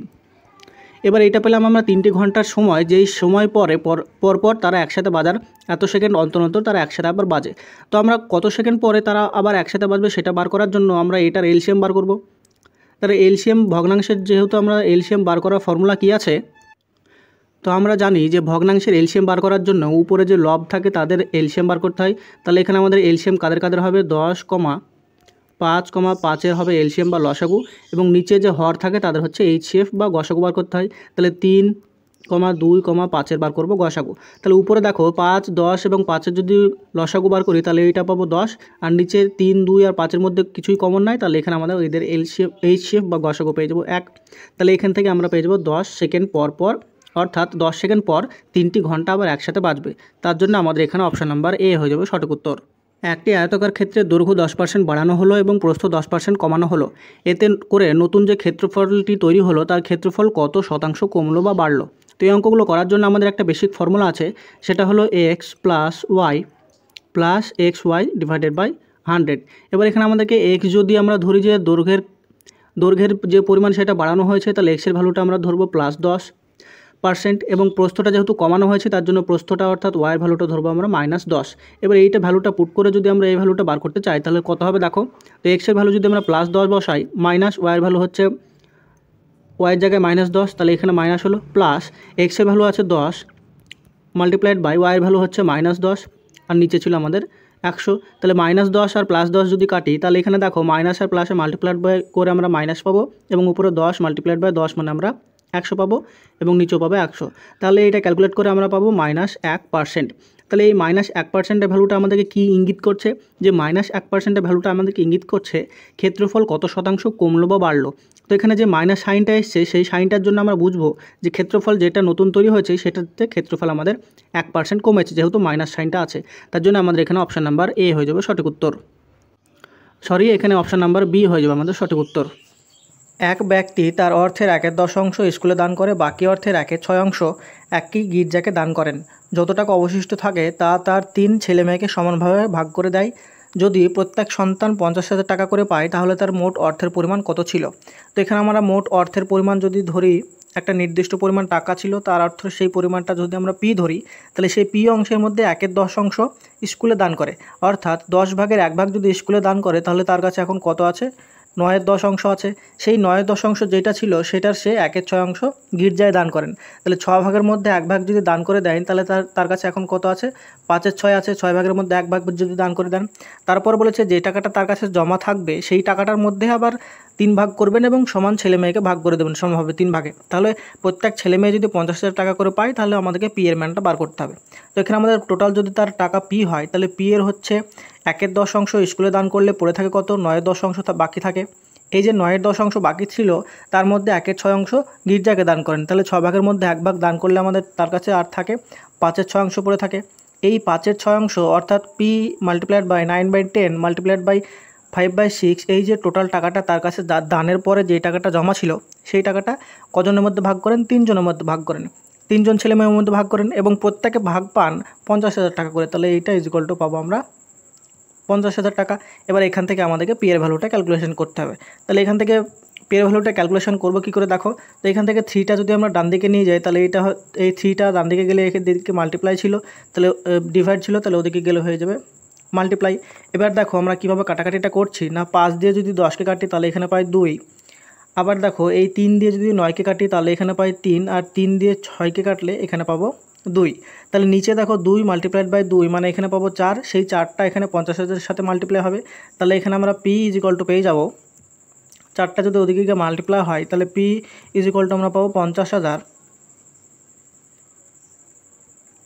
Multiplied by 4। তাহলে এখানে আমরা কত পেয়ে যাব, টোটাল যে তার টাকাটা ছিল সেটা আমরা 2 লক্ষ টাকা পেয়ে যাব, যেটা আমাদের অপশন নাম্বার বি হয়ে যাবে এখানে সঠিক উত্তর। একটি ভগ্নাংশের লব ও হরের যোগফল ওই ভগ্নাংশের লবের 2 গুণের থেকে 4 বেশি। যদি লব ও হরকে 3 করে বাড়ানো হয় তবে নতুন ভগ্নাংশ হয় 2/3। তাহলে ভগ্নাংশটি কত হবে সেটা আমাদের বার করতে বলেছে। তো এখানে আমাদের ভগ্নাংশটি যদি এ বাই বি ধরি, যেখানে এ হচ্ছে ভগ্নাংশটির লব এবং বি হচ্ছে ভগ্নাংশটির হর, তাহলে আমাদেরকে কী বলেছে, প্রথমে দেখো ভগ্নাংশটির লব এবং হরের যোগফল অর্থাৎ এ প্লাস বি এর যে মান সেটা আমাদেরকে কি বলেছে, ওই ভগ্নাংশের লবের 2 গুণের থেকে 4 বেশি। তাহলে লবের 2 গুণের থেকে 4 বেশি মানে এর 2a প্লাস 4, এটা আমাদের প্রথম কন্ডিশন বলেছে। তাহলে এইটা থেকে বি আর 2aটাকে যদি বাদিকে নিয়ে আসি তাহলে B minus A is equal to আমরা কত পেয়ে যাব, এইটা পাবো 4। তাহলে এইটাকে যদি 1 নম্বর সমীকরণ দিই, তারপরে আমাদেরকে কী বলেছে দেখো, যদি লব এবং হরকে 3 করে বাড়ানো হয় তবে নতুন ভগ্নাংশ হয় 2/3। তাহলে এখানে আমাদেরকে বলেছে প্রত্যেকটা লব এবং হরের সাথে 3 করে অ্যাড করা হবে। তাহলে a plus 3 by B plus 3 যদি করা হয় তাহলে এইটার মান হয় 2/3। তাহলে এখানে দেখো যদি কোনাকুনি গুণ করি তাহলে এইটা হবে 2b plus 6 is equal two 2a plus 9, এইটা আমরা পাবো। এইটাকে যদি আমরা এ এবং বিকে যদি একদিকে নিয়ে আসি তাহলে এখানে পাবো 2b minus 3a, 2b minus 3a is equal to আমরা 6টা এদিকে গেলে মাইনাস হবে, তাহলে এইটা ইজ ইকুয়াল টু আমরা পেয়ে যাবো 3। তাহলে এইটা যদি 2 নম্বর সমীকরণ দিই, তাহলে দেখো প্রথম যে সমীকরণটা ছিল সেখানে ছিল B minus A is equal to 4 এবং দ্বিতীয় সমীকরণ আমরা পেয়েছি 2b minus 3a is equal two 3। তাহলে প্রথম সমীকরণটাকে যদি আমরা 3 দিয়ে যদি মাল্টিপ্লাই করি তাহলে আমরা কি পাবো, এখানে পাবো 3b minus 3a is equal two 3 4 12, এইটা আমরা পাবো। এবং দ্বিতীয় সমীকরণটা যেটা আমরা পেয়েছি সেটা পেয়েছি 2b minus 3a is equal two 3 পেয়েছি। এবার দেখো এই সমীকরণটা যদি আমরা উপরেরটা থেকে নিচেরটা যদি মাইনাস করি তাহলে এখানে মাইনাস, এখানে হবে প্লাস আর এখানে হবে মাইনাস। তাহলে মাইনাস 3a প্লাস 3a যদি কাটি তাহলে এখানে আমরা শেষ পর্যন্ত কি পাচ্ছি, এটা যদি মাইনাস করি তাহলে 3b থেকে 2b মাইনাস হবে, তাহলে এখানে আমরা পাবো b ইজ ইকুয়াল টু 12 থেকে যদি 3 মাইনাস করি তাহলে b ইজ ইকুয়াল টু পেয়ে যাবো 9। তাহলে b ইজ ইকুয়াল টু যদি 9 পাই তাহলে 1 নম্বর যে সমীকরণটা প্রথমে আমাদের ছিল সেইটা থেকে যদি b এর মানটা বসিয়ে দিই, অর্থাৎ b এর জায়গায় 9 minus a is equal two যদি 4 বসাই তাহলে আমরা a ইজ ইকুয়াল টু পেয়ে যাবো 5। তাহলে এখান থেকে আমরা বলে দিতে পারি যেহেতু লব এবং হর দুটোই পেয়ে গেছি তাহলে আমাদের ভগ্নাংশটা কত হবে, ভগ্নাংশটা হবে উপরে হবে 5 এবং নিচে হবে 9, অর্থাৎ আমাদের ভগ্নাংশটা 5-এর 9 হয়ে যাবে, যেটা অপশন নাম্বার বি হয়ে যাবে এখানে সঠিক উত্তর। একটি স্টিমার স্রোতের অনুকূলে 90 কিলোমিটার দূরত্ব যে সময় যায়, স্রোতের প্রতিকূলে 60 কিলোমিটার সেই সময়ে যায়। যদি স্রোতের গতি 5 কিলোমিটার পার ঘন্টা হয় তবে স্টিমারের গতি কত হবে সেটা আমাদের বার করতে বলেছে। তো এখানে আমরা স্টিমারের গতি যদি আমরা a কিলোমিটার পার আওয়ার যদি ধরি তাহলে এখানে আমাদেরকে বলেছে স্রোতের অনুকূলে গতি কত হবে, স্রোতের অনুকূলে গতি হবে a প্লাস 5, যেহেতু আমাদেরকে এখানে স্রোতের গতি দেওয়া আছে 5 কিলোমিটার পার ঘন্টা, এবং প্রতিকূলে গতি হবে a মাইনাস 5 কিলোমিটার পার ঘন্টা। এবার বলেছে দুই ক্ষেত্রে আমাদের সময়টা সমান, অর্থাৎ স্রোতের অনুকূলে যখন গেছিলো তখন সময় কত লাগবে সেটা যদি বার করি তাহলে স্রোতের অনুকূলে গেছিলো 90 কিলোমিটার গেছিলো কী পরিমাণ বেগে, সেটা ছিল a প্লাস 5, তাহলে এখানে সময় হয়ে গেলো 90 ডিভাইডেড বাই a প্লাস 5, এইটা হলো স্রোতের অনুকূলে সময় ইজ ইকুয়াল টু স্রোতের প্রতিকূলে সময়টা তার সাথে সমান হবে, তাহলে এখানে 60 ডিভাইডেড বাই এখানে স্পিড হবে a মাইনাস 5। এবার উপরে দেখো 90কে আর 60কে যদি আমরা 30 দিয়ে ডিভাইড করি তাহলে এখানে হবে 3 আর এখানে হবে 2। এবার যদি কোনাকুনি গুণ করি তাহলে এখানে 3 দিয়ে a মাইনাস 5কে গুণ করলে আমরা পাই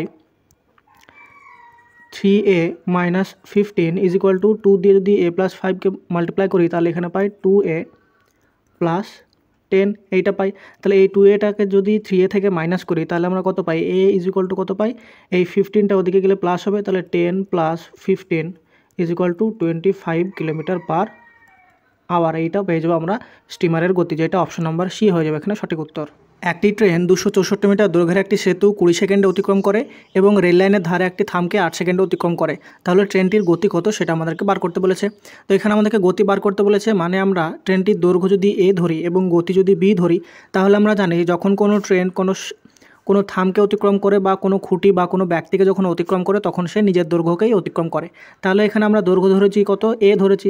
তাহলে দ্বিতীয় যে ক্ষেত্রটা অর্থাৎ থামকে অতিক্রম করার ক্ষেত্রে আমরা কী লিখতে পারি, দেখো নিজের দৈর্ঘ্যকে অতিক্রম করে মানে নিজের দৈর্ঘ্য কত ছিল আমরা ধরেছি এ, তাহলে এই এটা অতিক্রম করছে, তার গতিটা কত ধরেছি, গতিটা ধরেছি আমরা বি। তাহলে এটা যদি অতিক্রম করে বি গতিবেগে তাহলে এখানে সময় লাগার কথা আমাদেরকে, সময় বলেছে আমাদেরকে 8 সেকেন্ড, এইটা দেওয়া আছে। তাহলে এখান থেকে আমরা পরিষ্কারভাবে লিখতে পারি এ ইজ ইকুয়াল টু কত লিখতে পারি 8 বি, এটা লিখতে পারি। এতদূর পরিষ্কার হয়েছে সবার। এবার আমাদেরকে দেখতে হবে যে ট্রেনটি প্রথম ক্ষেত্রে আমাদেরকে বলা ছিল তো 264 মিটার একটি দৈর্ঘ্যের সেতুকে অতিক্রম করে। আর সেতুকে অতিক্রম করা মানে আমরা জানি যে নিজের দৈর্ঘ্য হচ্ছে এ প্লাস সেতুর দৈর্ঘ্য অতিক্রম করা, তার মানে এখানে 264 প্লাস এ ডিভাইডেড বাই এখানে তার সময়টা কত লেগেছে, সময় লেগেছে 20 সেকেন্ড। তাহলে 20 সেকেন্ড যে সময়টা লেগেছে এটা ইজ ইকুয়াল টু তার স্পিডটা হবে, বা আমরা এইটাকে যদি এ প্লাস 264কে যদি তার গতিতে ভাগ করি তাহলে সেখান থেকে আমরা বি ইজ ইকুয়াল টু 20 লিখতে পারি। এটা কীভাবে লিখতে পারি, দেখো এইটাকে আমরা যদি টোটাল যে লেন্থ সে ক্রস করছে সেটাকে যদি তার গতিবেগ অর্থাৎ বি দিয়ে ডিভাইড করি তাহলে এখানে আমাদের 20 সেকেন্ড পাওয়ার কথা। তো এইটাকেই আমরা ঘুরিয়ে লিখছি। তাহলে এইটা যদি আমরা কোনাকুনি মাল্টিপ্লাই করি তাহলে কী পাবো, দেখো এইটা পাবো এ প্লাস 264 ইজ ইকুয়াল টু এটা পাবো আমরা 20 বি। তাহলে 20 বি পেলাম। এবার দেখো এর জায়গায় যদি আমরা 8 বি বসাই তাহলে আমরা এ পেয়েছি প্রথম সমীকরণ থেকে যে এ ইজ ইকুয়াল টু আমরা পেয়েছি 8 বি। তাহলে এর জায়গায় যদি 8 বি বসাই তাহলে এবার আমরা বিটাকে যদি একদিকে নিয়ে যাই তাহলে 8 বিটা এদিকে 20 বি থেকে যদি মাইনাস করি তাহলে আমরা কত পাবো, এদিকে পাবো 12 বি ইজ ইকুয়াল টু 264 পাবো। তাহলে বি ইজ ইকুয়াল টু আমরা কত পাবো, বি ইজ ইকুয়াল টু পাবো 264 ডিভাইডেড বাই 12। তাহলে এইটা যদি কাটাকাটি করি তাহলে 12 দিয়ে 24, 2 থাকে, আবার 12 দিয়ে 24, তাহলে এইটা পেলাম আমরা বি অর্থাৎ তার গতিবেগ। এই গতিবেগটা আমরা কিসে পেলাম, এইটা পেলাম মিটার পার সেকেন্ডে। এইটা পেলাম তার সেই ট্রেনটির, সেই যে ট্রেনটা ছিল সেই ট্রেনটার আমরা গতিবেগ পেলাম 22 মিটার পার সেকেন্ড। তাহলে এই 22 মিটার পার সেকেন্ড যখন আমরা গতিবেগটা পেলাম, কিন্তু আমাদেরকে এখানে দেওয়া আছে কিলোমিটার পার আওয়ার বার করতে হবে। তাহলে এই 22 মিটার পার সেকেন্ডকে যদি আমরা কিলোমিটার পার আওয়ার বার করার চেষ্টা করি তাহলে আমরা জানি যে 1 মিটার পার সেকেন্ডকে যদি আমরা কিলোমিটার পার আওয়ার করতে চাই তাহলে সেইটাকে আমরা 18/5 দিয়ে মাল্টিপ্লাই করতে হয়। তাহলে এখানে বি অর্থাৎ speed is equal to 22 multiplied by 18/5। এবং যদি আমাদের গতিবেগটা কিলোমিটার পার আওয়ারও থাকে তাহলে তার উল্টো হয়, অর্থাৎ 5 18 দিয়ে মাল্টিপ্লাই করতে হয়। তাহলে এটা আমরা কিলোমিটার পার আওয়ার পেয়ে যাব। এখানে দেখো 22 আর 18 যদি মাল্টিপ্লাই করা হয় তাহলে এটা আমরা পাই 396 অর্থাৎ 396 ডিভাইডেড বাই 5। তো এইটা যদি ভাগ করি তাহলে প্রথমে ভাগ যায় 5 দিয়ে, যদি 7কে মাল্টিপ্লাই করি তাহলে 5 সাথে 35 হয়।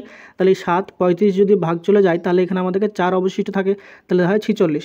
এবার দেখো 46কে 5 দিয়ে যদি আমরা কাছাকাছি নিয়ে যাই তাহলে 5 9 হয় 45, তাহলে দশমিক আসবে একটা। এবার এখান থেকে যদি আমরা 1 অবশিষ্ট থাকে, 45 থাকে, 45-এর পরে যদি 1 থাকে সেই 1-এর পরে 0 অর্থাৎ 2 যদি নিই তাহলে এখানে আমাদেরকে ভাগটা মিলে যায়। তাহলে এখানে 79.2 কিলোমিটার পার আওয়ার হয়ে যাবে ট্রেনটির গতিবেগ, যেটা আমাদের অপশান নাম্বার বি হয়ে যাবে এখানে সঠিক উত্তর। ক্যালকুলেশনগুলো একটু সঠিক করে করলেই এই অঙ্কগুলো কিচ্ছু নয়, খুব সহজ জিনিস, তাড়াতাড়ি হয়ে যাবে।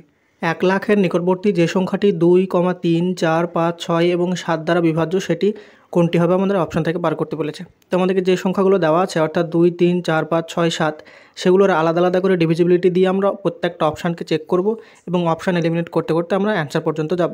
তো প্রথমে আমাদের দেওয়া আছে দেখো 2, তো 2 দিয়ে আমরা ডিভিজিবিলিটি রুলস জানি যে 2-এর কোনো সংখ্যার শেষে অর্থাৎ ইউনিট ডিজিট যদি 0, 2, 4, 6, 8 এরকম থাকে অর্থাৎ জোড় সংখ্যা থাকে তাহলে সেই সংখ্যাগুলি 2 দ্বারা বিভাজ্য হয়।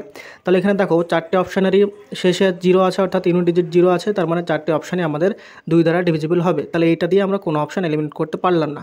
তারপর 3 দেখো, 3-এর ডিভিজিবিলিটি রুল হচ্ছে কোনো সংখ্যা যদি দেওয়া থাকে তাহলে তার প্রত্যেকটা ডিজিটের সাম যদি 3 দ্বারা বিভাজ্য হয় তাহলে সেই সংখ্যাটাও 3 দ্বারা বিভাজ্য হবে।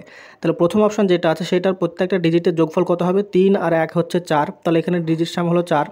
দ্বিতীয় অপশানের ক্ষেত্রে 1 এবং 1 ডিজিট সাম হলো 2, তৃতীয় অপশানের ক্ষেত্রে 2 এবং 1 ডিজিট সাম হলো 3 এবং চতুর্থ অপশানের ক্ষেত্রে 3 9 27 আর 6 হচ্ছে 33, তাহলে এখানে ডিজিট সাম হলো 33। এবার দেখো প্রত্যেকটা ডিজিট সামের মধ্যে 4 এবং 2কে 3 দ্বারা বিভাজ্য হয় না, তার জন্য এই দুটো অপশান আমাদের এলিমিনেট হয়ে গেল 3 দ্বারা ডিভিজিবিলিটি রুল অনুযায়ী। কিন্তু সি এবং ডি এর যে ডিজিট সাম পেয়েছি সেগুলো আমাদের 3 এবং 33কে 3 দ্বারা বিভাজ্য হয়। তাহলে আমরা কী পেলাম, যে এমন দুটি অপশান পেলাম সে দুটিকে আমরা এলিমিনেট করে দিলাম, মানে এই দুটি 3 দ্বারা বিভাজ্য নয়, তার জন্য আমাদের অ্যান্সার হতে পারে না। তারপর দেখো 4-এর ডিভিজিবিলিটি মানে হচ্ছে যদি কোনো সংখ্যার লাস্টের দুটো ডিজিট একসাথে নিয়ে যদি 4 দ্বারা বিভাজ্য হয়, যেমন অপশান নাম্বার 3 এর লাস্টের দুটো ডিজিট আছে 20কে 4 দ্বারা ডিভিজিবল হয়। তারপরে লাস্টের অপশান আসে 60কে 4 দ্বারা ডিভিজিবল হয়, তার মানে দুটো সংখ্যায় 4 দ্বারা ভাগ যায়। এবার দেখো 5 দ্বারা ডিভিজিবিলিটি মানে আমরা জানি যে কোনো সংখ্যার শেষে যদি 0 এবং 5 থাকে তাহলে সেটা 5 দ্বারা ডিভিজিবল হয়। একই রকমভাবে দুটো লাস্টের যে দুটো সংখ্যা আছে সে দুটো সংখ্যা 5 দ্বারা হবে, 6 দ্বারা হবে, কেননা হচ্ছে 3 এবং 2 দুটো দ্বারাই ডিভিজিবল, তার মানে 6 দ্বারাও ডিভিজিবল হবে। এবার আমরা দেখব 7 দ্বারা ডিভিজিবল হবে কিনা। তো এখানে আমরা যে দুটো অপশান আছে সি এবং ডি, সেই দুটো অপশানকে আমরা 7 দ্বারা ডিভিজিবল কিনা সেটা চেক করব। তো প্রথমে আমরা যদি ছোটো অপশানটা অর্থাৎ ডি নম্বর অপশানটা নিয়ে চেক করি, তো 7 দ্বারা ডিভিজিবিলিটির নিয়ম হচ্ছে লাস্টের যে ডিজিটটা থাকবে, অর্থাৎ এখানে 0টা আছে, 0টাকে আমরা বাদ দেবো, লাস্টের যে ডিজিটটা থাকবে সেটা হচ্ছে 6। এই 6কে আমরা 2 দিয়ে মাল্টিপ্লাই করবো, তাহলে 6 মাল্টিপ্লাইড বাই 2 ইজিক্যাল টু করলে পাবো কত, 12। তাহলে 6কে যখন আমরা নিয়ে নিলাম তখন বাকি সংখ্যাটা কত পড়ে আছে, বাকি সংখ্যাটা আছে আমাদের 999। এই 999 থেকে আমরা 12 মাইনাস করব। তাহলে এটা যদি মাইনাস করি তাহলে কত হবে, এটা হবে 7, এখানে হবে 8, এখানে হবে 9। এবার দেখো এখানে 9, 8, 7 যখন পেলাম তখন আবার আমরা 7কে 2 দিয়ে মাল্টিপ্লাই করবো, তাহলে 7কে 2 দিয়ে মাল্টিপ্লাই করলে আমরা পাবো 14। 14কে আমরা বাকি সংখ্যা অর্থাৎ 98 থেকে মাইনাস করবো, তাহলে 98 থেকে যদি 14 মাইনাস করি তাহলে এখানে পাবো 4 আর এখানে পাবো 8। এবার 84কে জানি আমরা 7 12 84 অর্থাৎ 7 দিয়ে ডিভিজিবল হয়, তার মানে আমাদের পুরো সংখ্যা অর্থাৎ ডি অপশানে যে সংখ্যাটা দেওয়া আছে সেই সংখ্যাটা আমাদের 7 দ্বারা ডিভিজিবল হবে। এবার আমরা যখন পেয়ে গেলাম যে এটাকে 7 দ্বারা ডিভিজিবল হবে, তাহলে এটা আমাদের চেক করার দরকার নেই, তাহলে এখানে আমাদের অপশান নাম্বার ডি হয়ে যাবে সঠিক উত্তর, যেটাকে আমাদের 2 3 4 5 6 এবং 7 প্রত্যেকটি সংখ্যা দ্বারা ভাগ করা যায়। একজন কৃষক তার 35 বিঘা জমিতে 4:3 অনুপাতে ধান এবং পাট চাষ করে। সে যদি প্রতি বিঘায় ধান এবং পাট থেকে যথাক্রমে 2500 টাকা এবং 2800 টাকা লাভ করে, তবে ধান ও পাট চাষে তার লাভের অনুপাত কত হবে। তো এখানে আমাদের 35 বিঘা জমি দেওয়া আছে, তার মধ্যে 4 অনুপাতে হচ্ছে ধান চাষ করে এবং 3 অনুপাতে হচ্ছে পাট চাষ করে। তো আমরা 4 অনুপাতকে যদি 4x ধরি, যে 4x পরিমাণ বিঘাতে সে ধান চাষ করে এবং 3x পরিমাণ বিঘাতে সে হচ্ছে পাট চাষ করে, তাহলে এখানে আমাদেরকে বলেছে যদি 1 বিঘাতে যদি ধান চাষে 2500 টাকা লাভ হয়, তাহলে 4x এর টোটাল কত লাভ হবে, 4x মাল্টিপ্লাইড বাই 2500। আর বলেছে 1 বিঘাতে যদি 2800 টাকা লাভ হয় পাট চাষের ক্ষেত্রে, তাহলে আমাদের টোটাল যে জমি ধরেছিলাম 35 বিঘার মধ্যে 3x, তাহলে 3x এর মধ্যে 3x এর টোটাল লাভ কত হবে, 3x মাল্টিপ্লাইড বাই 2800। এবার এই দুটোর আমাদের যে লাভ হয়েছে টোটাল, সে দুটোর আমাদেরকে অনুপাত বার করতে বলেছে। তো এখানে দেখো দুটো অনুপাত থেকে আমরা x কাটতে পারি, তারপরে 2800 দুটো শূন্য, 2500 দুটো শূন্য কাটতে পারি। তারপরে কী কাটে দেখো, তারপরে যদি আমরা 4 দিয়ে যদি 28কে কাটি তাহলে এখানে আমরা পাই 7। তাহলে দেখো শেষ পর্যন্ত বাদিকে আমাদের পড়ে থাকে 25 এবং ডান দিকে আমাদের কত থাকে 3 আর 7 মাল্টিপ্লাই করলে এটা থাকে 21। অর্থাৎ এখানে আমাদের ধান এবং পাট চাষে যে লাভের অনুপাতটা হয়েছে টোটাল, সেটা আমাদের হয়ে যাবে 25:11, যেটা আমাদের 25:21, যেটা আমাদের অপশান নাম্বার এ হয়ে যাবে সঠিক উত্তর। কোশ্চেন নাম্বার 40টা সিম্পলিফিকেশনের একটা অঙ্ক, যেখানে আমাদেরকে এক্সের ভ্যালু বার করতে হবে। তো এই ধরনের অঙ্কগুলো আমরা স্টেপ বাই স্টেপ সলিউশন করে এক্সের মানটা খুব সহজে বার করতে পারি। তো প্রথমে আমরা যদি 1/3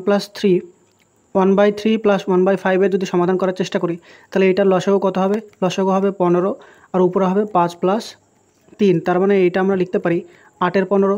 এবার দেখো 1 প্লাস 2 বাই এই পার্টটা যদি এবার আমরা সলিউশন করি, তাহলে এটা পাবো 1 প্লাস 2/8/15টা যদি আমরা লিখি, তাহলে 8টা নিচে হবে আর 15টা উপরে যাবে। তাহলে এটা কত হবে, এইটা যদি আবার লসাগু করি তাহলে 8 লসাগু হবে, তাহলে বাদিকে হবে 8 প্লাস 15 দুগুণে 30, তাহলে এটা আমরা পাবো 38 ডিভাইডেড বাই 8। এবারে এটা যদি 2 দিয়ে কাটি তাহলে উপরে হবে 19 আর নিচে হবে আমাদের 4 হবে। এবার দেখো এই যে পুরো পার্টটা ছিল সেটা ছিল আমাদের 1-এর নিচে ছিল, অর্থাৎ 1-এর হর হিসেবে ছিল। তাহলে এইটাকে যদি আমরা লিখি তাহলে 1 ডিভাইডেড বাই 19 আর 4টা উপরে যাবে, তাহলে এইটা আমরা অ্যাকচুয়ালি পেলাম 4-এর 19। এবার এই 4-এর 19টা যেটা পেলাম সেইটা আমরা ওর সাথে ক্যালকুলেশন করব। তাহলে এই পুরো পার্টটার ভ্যালু যেটা আমাদের দেওয়া ছিল সেটা আমরা কত পেলাম, x প্লাস এই যে পুরো পার্টটা সেইটা আমরা পেলাম 4/19 পেয়েছি। তাহলে এখান থেকে আমরা লিখতে পারি x plus 2 plus 4/19 is equal two 7। তাহলে এইটা যদি আমরা এক্সের যে ভ্যালুগুলো আছে, এক্সের পাশে যে ভ্যালুগুলো আছে সেগুলো সবগুলো যদি আমরা ডান দিকে নিয়ে যাই, তাহলে কী হবে দেখো, x ইজ ইকুয়াল টু প্রথমে আমরা 7 থেকে যদি 2 মাইনাস করি তাহলে এখানে 5 পাবো, 5 মাইনাস 4/19। এবার এইটা যদি লসাগু করি তাহলে 19 হবে, লসাগু 5 19 হয় 95 মাইনাস হয় 4, তাহলে 95 থেকে 4 মাইনাস করলে হয় 91 ডিভাইডেড বাই 19। তাহলে এইটা হয়ে যাবে আমাদের এক্সের ভ্যালু, যেটা আমাদের অপশান নাম্বার সিতে দেওয়া আছে 91/19। এক ব্যক্তির বেতন 25% কমলো, বর্তমান বেতন কত শতাংশ বাড়লে পূর্বের বেতনে ফিরে পাবে। তো এখানে আমাদেরকে বলা আছে 25% বেতন কমেছে, মানে 25%-এর ভ্যালু আমরা কত জানি, সেটা আমরা জানি 25 ডিভাইডেড বাই 100, তার মানে আমরা লিখতে পারি 1/4। তো এখানে দেখো 25% কমা মানে হচ্ছে আমাদের টোটাল ভ্যালু ইনিশিয়াল ভ্যালু যদি 4 ইউনিট থাকে তার মধ্যে 1 ইউনিট কমেছে, তাহলে আমাদের 4 ইউনিটের মধ্যে 1 ইউনিট কমলে তার এখন বেতন কত আছে, এখন হচ্ছে 3 ইউনিট আছে 4 ইউনিটের মধ্যে। এবার বলেছে আমাদের বর্তমান বেতনে বর্তমান বেতন কত শতাংশ বাড়লে তার পূর্বের বেতন থেকে বেতনে ফিরে পাবে। তাহলে এখন তার বেতন আছে 3 ইউনিট আর আগে ছিল 4 ইউনিট, তাহলে এই 3 ইউনিট থেকে যদি 4 ইউনিটে ফিরে যেতে হয় তাহলে আমাদের অনুপাতে কত ইউনিট বাড়াতে হবে, 1 ইউনিট বাড়াতে হবে। এই যে 1 ইউনিটটা বাড়ালাম সেটা কত পার্সেন্ট হবে সেটা আমাদের বার করতে বলেছে। তাহলে পার্সেন্টেজ ভ্যালুটা কত হবে, দেখো টোটাল আমাদেরকে বাড়াতে হবে 1 ইউনিট, কত ইউনিটের মধ্যে 3 ইউনিটের মধ্যে বাড়াতে হবে, আর সেটা পার্সেন্টেজ করার জন্য আমরা করব 100 দিয়ে মাল্টিপ্লিকেশান। তাহলে এটা যদি ডিভাইড করি তাহলে এটা হয়ে যাবে 33.1 এইটা হয়ে যাবে আমাদের টোটাল এত পরিমাণ বৃদ্ধি করতে হবে। তাহলে এখানে অপশন নাম্বার ডি হয়ে যাবে সঠিক উত্তর।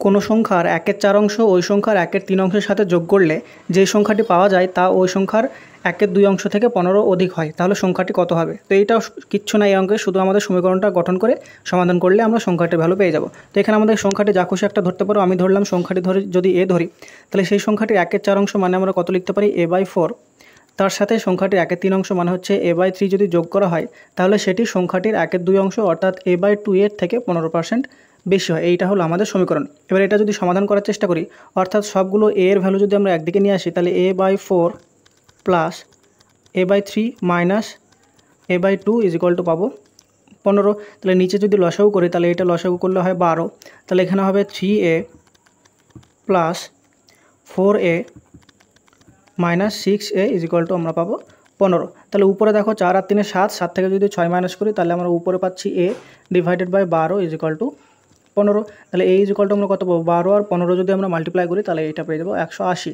তাহলে এর ভ্যালু অর্থাৎ সংখ্যাটির ভ্যালু আমরা পেলাম 180, যেটা অপশন নাম্বার সি হয়ে যাবে এখানে সঠিক উত্তর। এক ব্যক্তি 25 পয়সা এবং 50 পয়সা মূল্যের 10 টাকার ডাকটিকিট কেনে। যদি সে মোট 28টি ডাকটিকিট ক্রয় করে তবে 25 পয়সা দামের ডাকটিকিটের সংখ্যা কত হবে।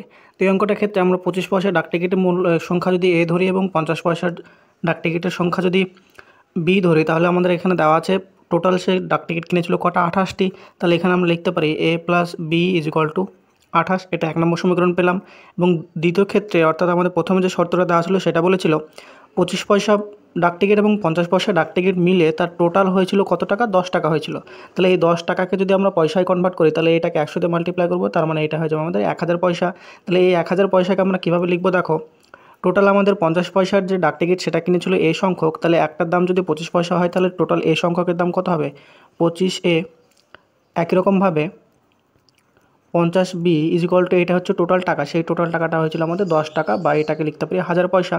এবার এখান থেকে আমাদেরকে ভ্যালু বার করতে হবে এর। তাহলে এখান থেকে দুটো সমীকরণ থেকে আমরা যদি বিকে এলিমিনেট করে দিই তাহলে বিকে এলিমিনেট করতে গেলে দুটো সমীকরণে আমাদের বি এর মানটা সমান রাখতে হবে।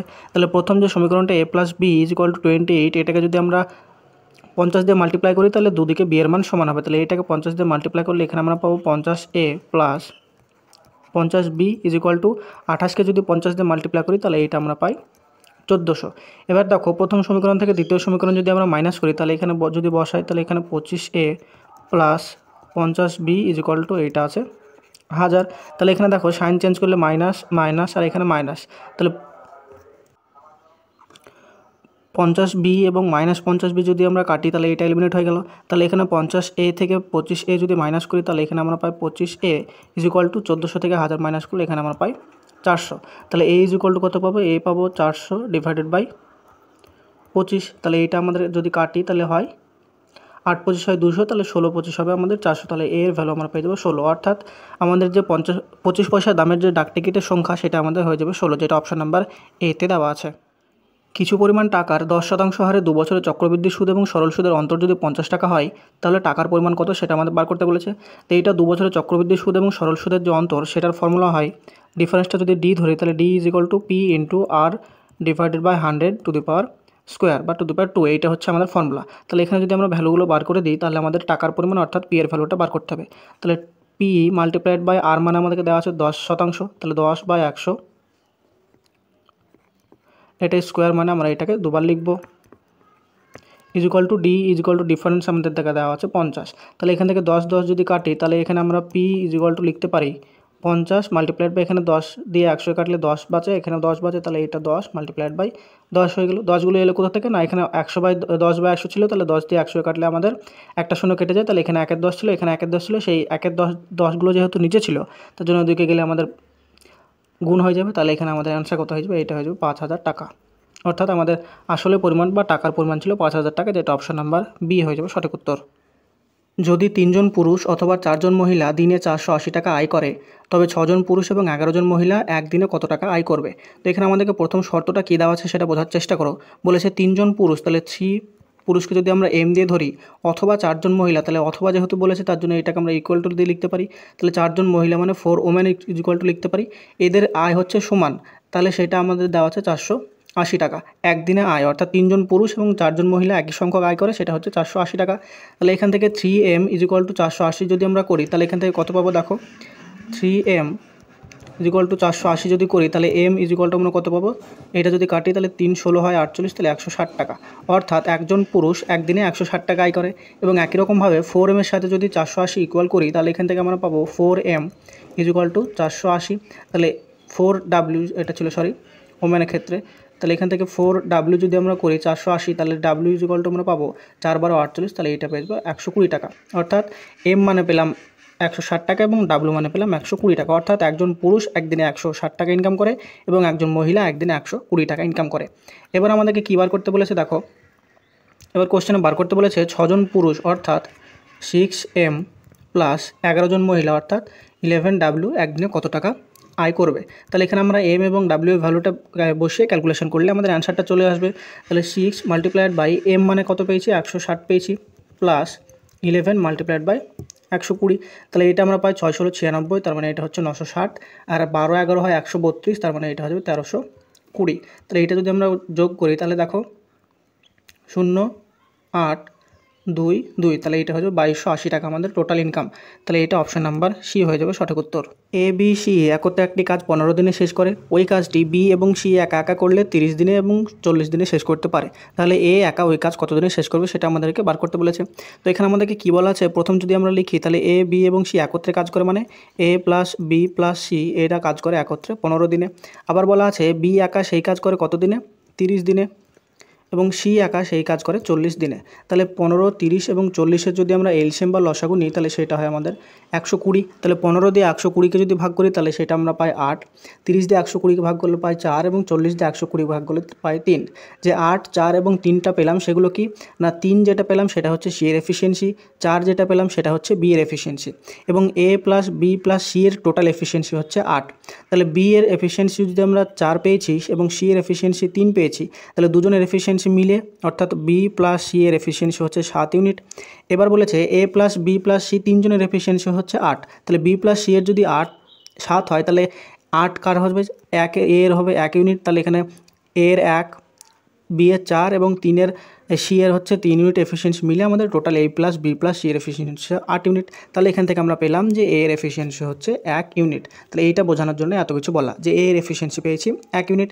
এবার আমাদেরকে বলেছে যে এ এর টোটাল কাজটি করতে কতদিন সময় লাগবে। তো আমরা এ এর এফিসিয়েন্সি বার করার জন্য এত কিছু করলাম, যেটা আমরা পেলাম 1 ইউনিট। তাহলে আমাদের এ এর কতদিন সময় লাগবে সেটা কী করে বার করব না, টোটাল ওয়ার্ক হচ্ছে আমাদেরকে এর কতদিন সময় লাগবে সেটা হচ্ছে টোটাল ওয়ার্ক ডিভাইডেড বাই এর এফিসিয়েন্সি হচ্ছে 1, তাহলে এইটা হয়ে যাবে 120 দিন হচ্ছে এর সেই কাজটি শেষ করতে সময় লাগবে, যেটা অপশান নাম্বার সি হয়ে যাবে সঠিক উত্তর।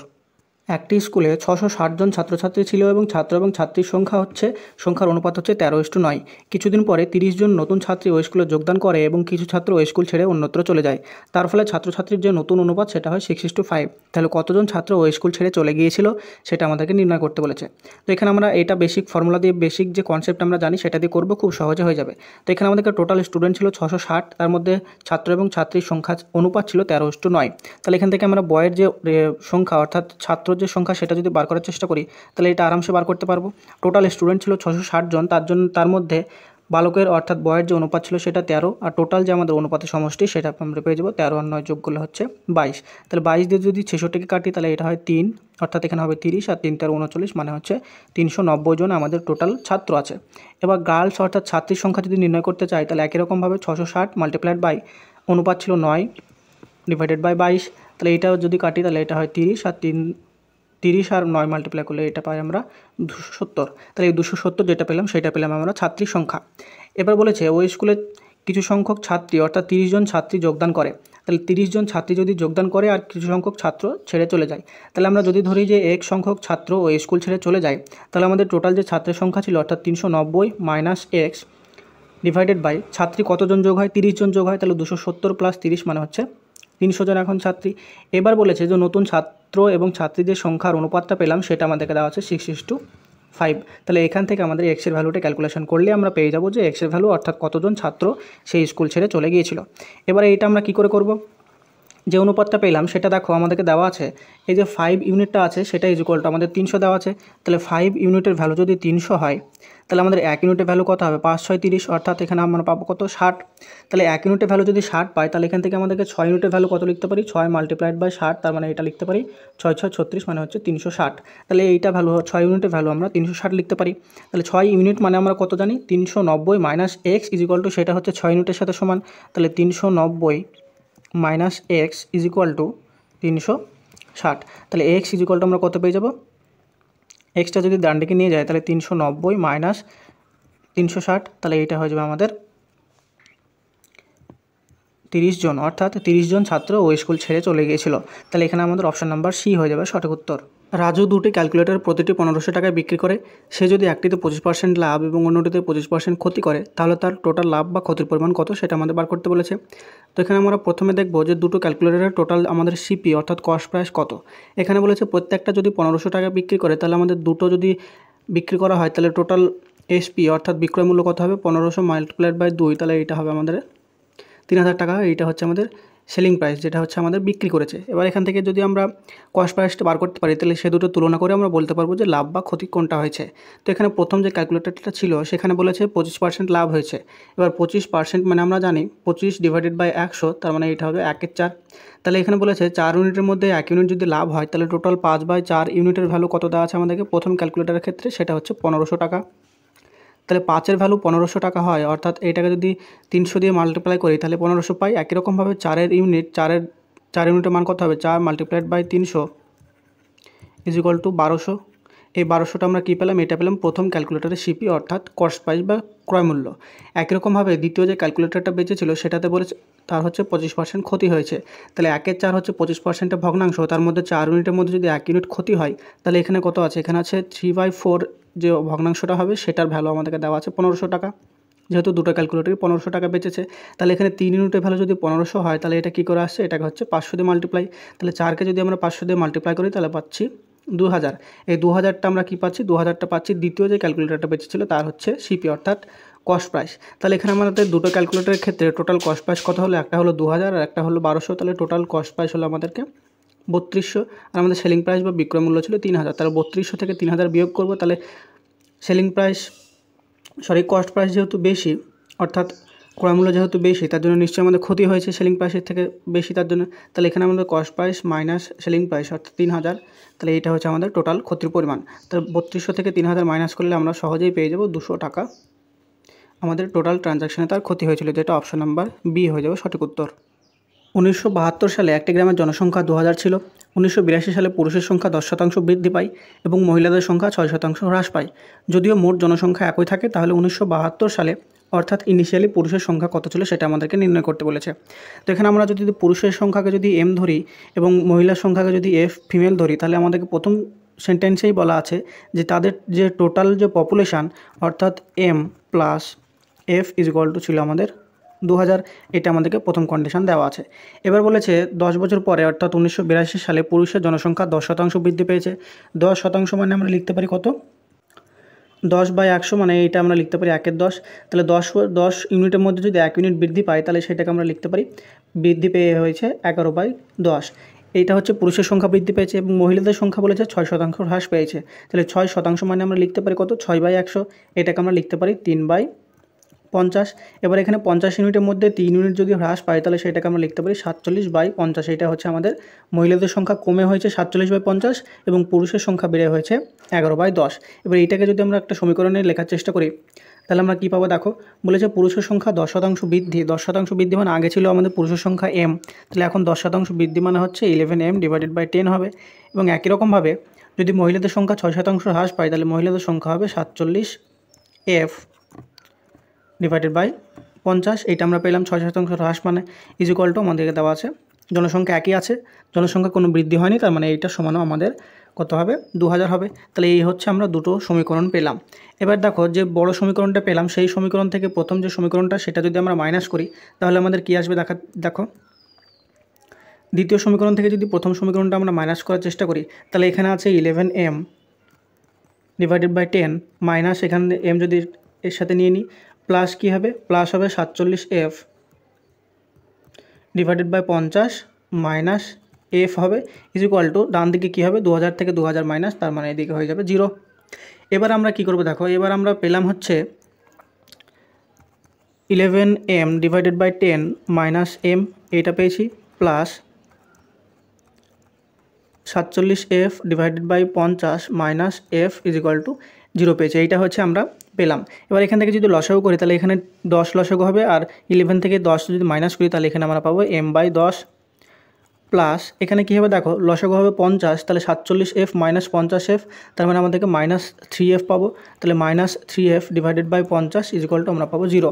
তাহলে এই মাইনাসটাকে যদি প্লাসে ওদিকে নিয়ে যায় তাহলে m by 10 is equal to আমরা পাবো 3f ডিভাইডেড বাই 50। তাহলে এখানকার 0 0 যদি কাটি তাহলে এখান থেকে আমরা f ইজ ইকুয়াল টু লিখতে পারি 3m বাই এটা 5m বাই 5টা মাল্টিপ্লাই হবে, তার মানে এখানে f ইজ ইকুয়াল টু আমরা লিখতে পারি কত, f ইজ ইকুয়াল টু লিখতে পারি 5m বাই 3। এইটা পেলাম আমরা f এর মান। এবার এই f এর মানটা যদি আমরা প্রথম সমীকরণ অর্থাৎ m plus f is equal to 2000 যদি বসানোর চেষ্টা করি তাহলে কত আসবে দেখো, প্রথম সমীকরণটা আমাদের ছিল m plus f is equal to 2000। তাহলে এখানে f এর মানটা যদি বসাই, যেহেতু আমাদেরকে পুরুষ পপুলেশনের সংখ্যা বার করতে বলেছে তার জন্য আমরা f এর জায়গায় মানটা বসাবো। তাহলে m প্লাস এখানে আছে 5m divided by 3 is equal to 2000। তাহলে এইটা লসাগু করলে 3m প্লাস 5m মানে হচ্ছে উপর হবে 8m ডিভাইডেড বাই 3। এই ডিভাইডেড বাই 3টাকে যদি আমরা ওদিকে মাল্টিপ্লাই করি তাহলে এইটা আমরা পাবো 8m is equal to 2000 multiplied by 3। তাহলে m ইজ ইকুয়াল টু আমরা পেয়ে যাবো কত 2000 মাল্টিপ্লাইড বাই 3 ডিভাইডেড বাই 8 পাবো। তাহলে এইটা দেখো যদি আমরা 2000কে 8 দিয়ে ভাগ করি তাহলে এইটা আমরা পাই 250। তাহলে 250 মাল্টিপ্লাইড বাই 3, তার মানে এইটা আমাদের হয়ে যাবে 750। এই 750 যেটা পেলাম সেটাই হচ্ছে আমাদের 1972 সালে অর্থাৎ ইনিশিয়ালি যে পুরুষের সংখ্যা ছিল সেটা 750 হয়ে যাবে, যেখানে আমাদের অপশান নাম্বার বি হয়ে যাবে সঠিক উত্তর। কোন 6 অঙ্কের ক্ষুদ্রতম সংখ্যা 215 দ্বারা বিভাজ্য হবে? তো এখানে আমরা এই অঙ্কটা করার জন্য আমরা 6 অঙ্কের ক্ষুদ্রতম সংখ্যা অর্থাৎ 1 এবং 5টা 0 এই সংখ্যাটাকে আমরা 215 দ্বারা ডিভাইড করব এবং আমরা দেখব তার সবথেকে কাছে কোন সংখ্যাটাকে অর্থাৎ 4টে অপশানের মধ্যে কোন সংখ্যাটাকে আমরা এই সংখ্যা দ্বারা ডিভাইড করতে পারছি। তো প্রথম অ্যাপ্রোচটা হবে আমরা 6 অঙ্কের ক্ষুদ্রতম সংখ্যা যেটা আছে সেটাকে আমরা 215 দিয়ে ভাগ করব। তাহলে 215 দিয়ে যদি ভাগ করি তাহলে 3টে ডিজিট নিলে হবে না, তাহলে আমাদেরকে নিতে হবে কটা 4টে ডিজিট। তাহলে এইটাকে যদি দেখো 4 দিয়ে যদি ডিভাইড করি তাহলে 4 2 হয় 8 এবং 4 15 হয় 60 অর্থাৎ 860। এবার এখানে যদি মাইনাস করি তাহলে 4 এখানে হবে 1 হবে, তাহলে এখানে আমরা একটা যদি 0 নামাই তাহলে হলো 1400। এবার দেখো এটা যদি 6 দিয়ে দিই তাহলে 7 দিয়ে দিলে 7 2 14 আর 7 15 105, ওইটা বেশি হয়ে যাবে। 6 দিয়ে যদি ডিভাইড করি তাহলে এটা 6 2 12 এবং 6 15 90 অর্থাৎ 1290। এবার এটা যদি আমরা মাইনাস করি তাহলে এখানে পাই 0 1 এবং এখানে হয় 1। এবার একটা শূন্য যদি আমরা নামাই তাহলে কত হবে, এখানে হবে 1100। এবার দেখো এইটাকে যদি আবার যদি 6 দিয়ে আমরা ডিভাইড করি তাহলে এখানে আমরা 1290 লিখলাম এবং 1290 যখন লিখলাম তখন আমরা কত এক্সট্রা লিখলাম আমরা 190, অর্থাৎ এই 190 যেটা এক্সট্রা থাকলো সেটা আমাদের কি হবে না, এই 190টা যদি আমাদের এই 6 অঙ্কের যে ক্ষুদ্রতম সংখ্যাটা দেওয়া আছে তার সাথে যদি যুক্ত থাকতো তাহলে সেটা আমাদের 6 দ্বারা ডিভাইড হয়ে যেত। তাহলে আমাদেরকে দেখতে হবে যে 6 অঙ্কের যে ক্ষুদ্রতম সংখ্যা সেটার সাথে কত যোগ করলে আমাদের 6 দ্বারা ডিভাইড চলে যেত। তাহলে আমাদের টোটাল যে আমাদের যে মিনিমাম 6 অঙ্কের যে ক্ষুদ্রতম সংখ্যা সেটা আছে, এইটা আছে, তার সাথে যদি আমরা 190 অর্থাৎ যে এক্সট্রাটা থাকলো সেইটা যদি আমরা অ্যাড করে দিতাম তাহলে আমাদের সেটা 466 দ্বারা ডিভাইড হয়ে যেত। তাহলে এখানে আমরা সংখ্যাটি পেয়ে যাব 100190। এবার এখানে প্রশ্ন জাগতে পারে যে এখানে আমরা 6 দিয়ে ভাগ করে আমরা এক্সট্রা নিলাম কেন, সেটা আমরা 5 দিয়ে ভাগ করে নিতে পারতাম। তো দেখো এখানে 5 দিয়ে যদি ভাগ করতাম তাহলে এখানে আমাদের কী আসতো, 1100 থেকে কম আসতো। সেই 1100 থেকে যে নাম্বারটা কম আসতো সেটা আমাদের এখান থেকে সরাতে হতো, অর্থাৎ ক্ষুদ্রতম যে 6 অঙ্কের ক্ষুদ্রতম যে সংখ্যা আছে সেখান থেকে এটা মাইনাস করতে হতো, যেহেতু ওটা এক্সট্রা এসছে। তাহলে ওইটা মাইনাস করলে আমাদের 6 অঙ্কের যে ক্ষুদ্রতম সংখ্যা সেটা 6 অঙ্কের ক্ষুদ্রতম সংখ্যা থাকতো না, সেটা হতো 5 অঙ্কের কোনো একটা সংখ্যা হয়ে যেত। কিন্তু আমাদেরকে 5 অঙ্কের সংখ্যা বার করতে বলেছে 6 অঙ্কের ক্ষুদ্রতম সংখ্যা বার করতে। তার জন্য আমরা তারপরে অর্থাৎ 5-এর জায়গায় 6 দিয়ে ডিভাইড করলাম এবং 6 দিয়ে ডিভাইড করার পরে যে এক্সট্রা যে সংখ্যাটা পেলাম সেই সংখ্যাটা আমরা 6 অঙ্কের ক্ষুদ্রতম সংখ্যার সাথে যোগ করে দেবো।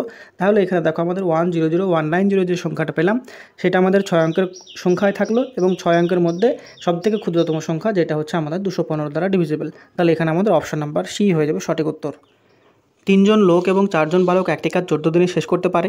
ওই কাজটি 4 জন লোক এবং 6 জন বালক 10 দিনে শেষ করে। তাহলে একজন বালক কাজটিকে কত দিনে শেষ করবে সেটা আমাদের বার করতে হবে। তো এখানে আমরা লোক অর্থাৎ মেনকে যদি এম এবং বালককে বয়কে যদি আমরা বি দ্বারা ডিনোট করি, তাহলে এখানে বলেছে 3 জন লোক, তাহলে এখানে আমরা লিখতে পারি 3m প্লাস 4 জন বালক মানে হচ্ছে 4b।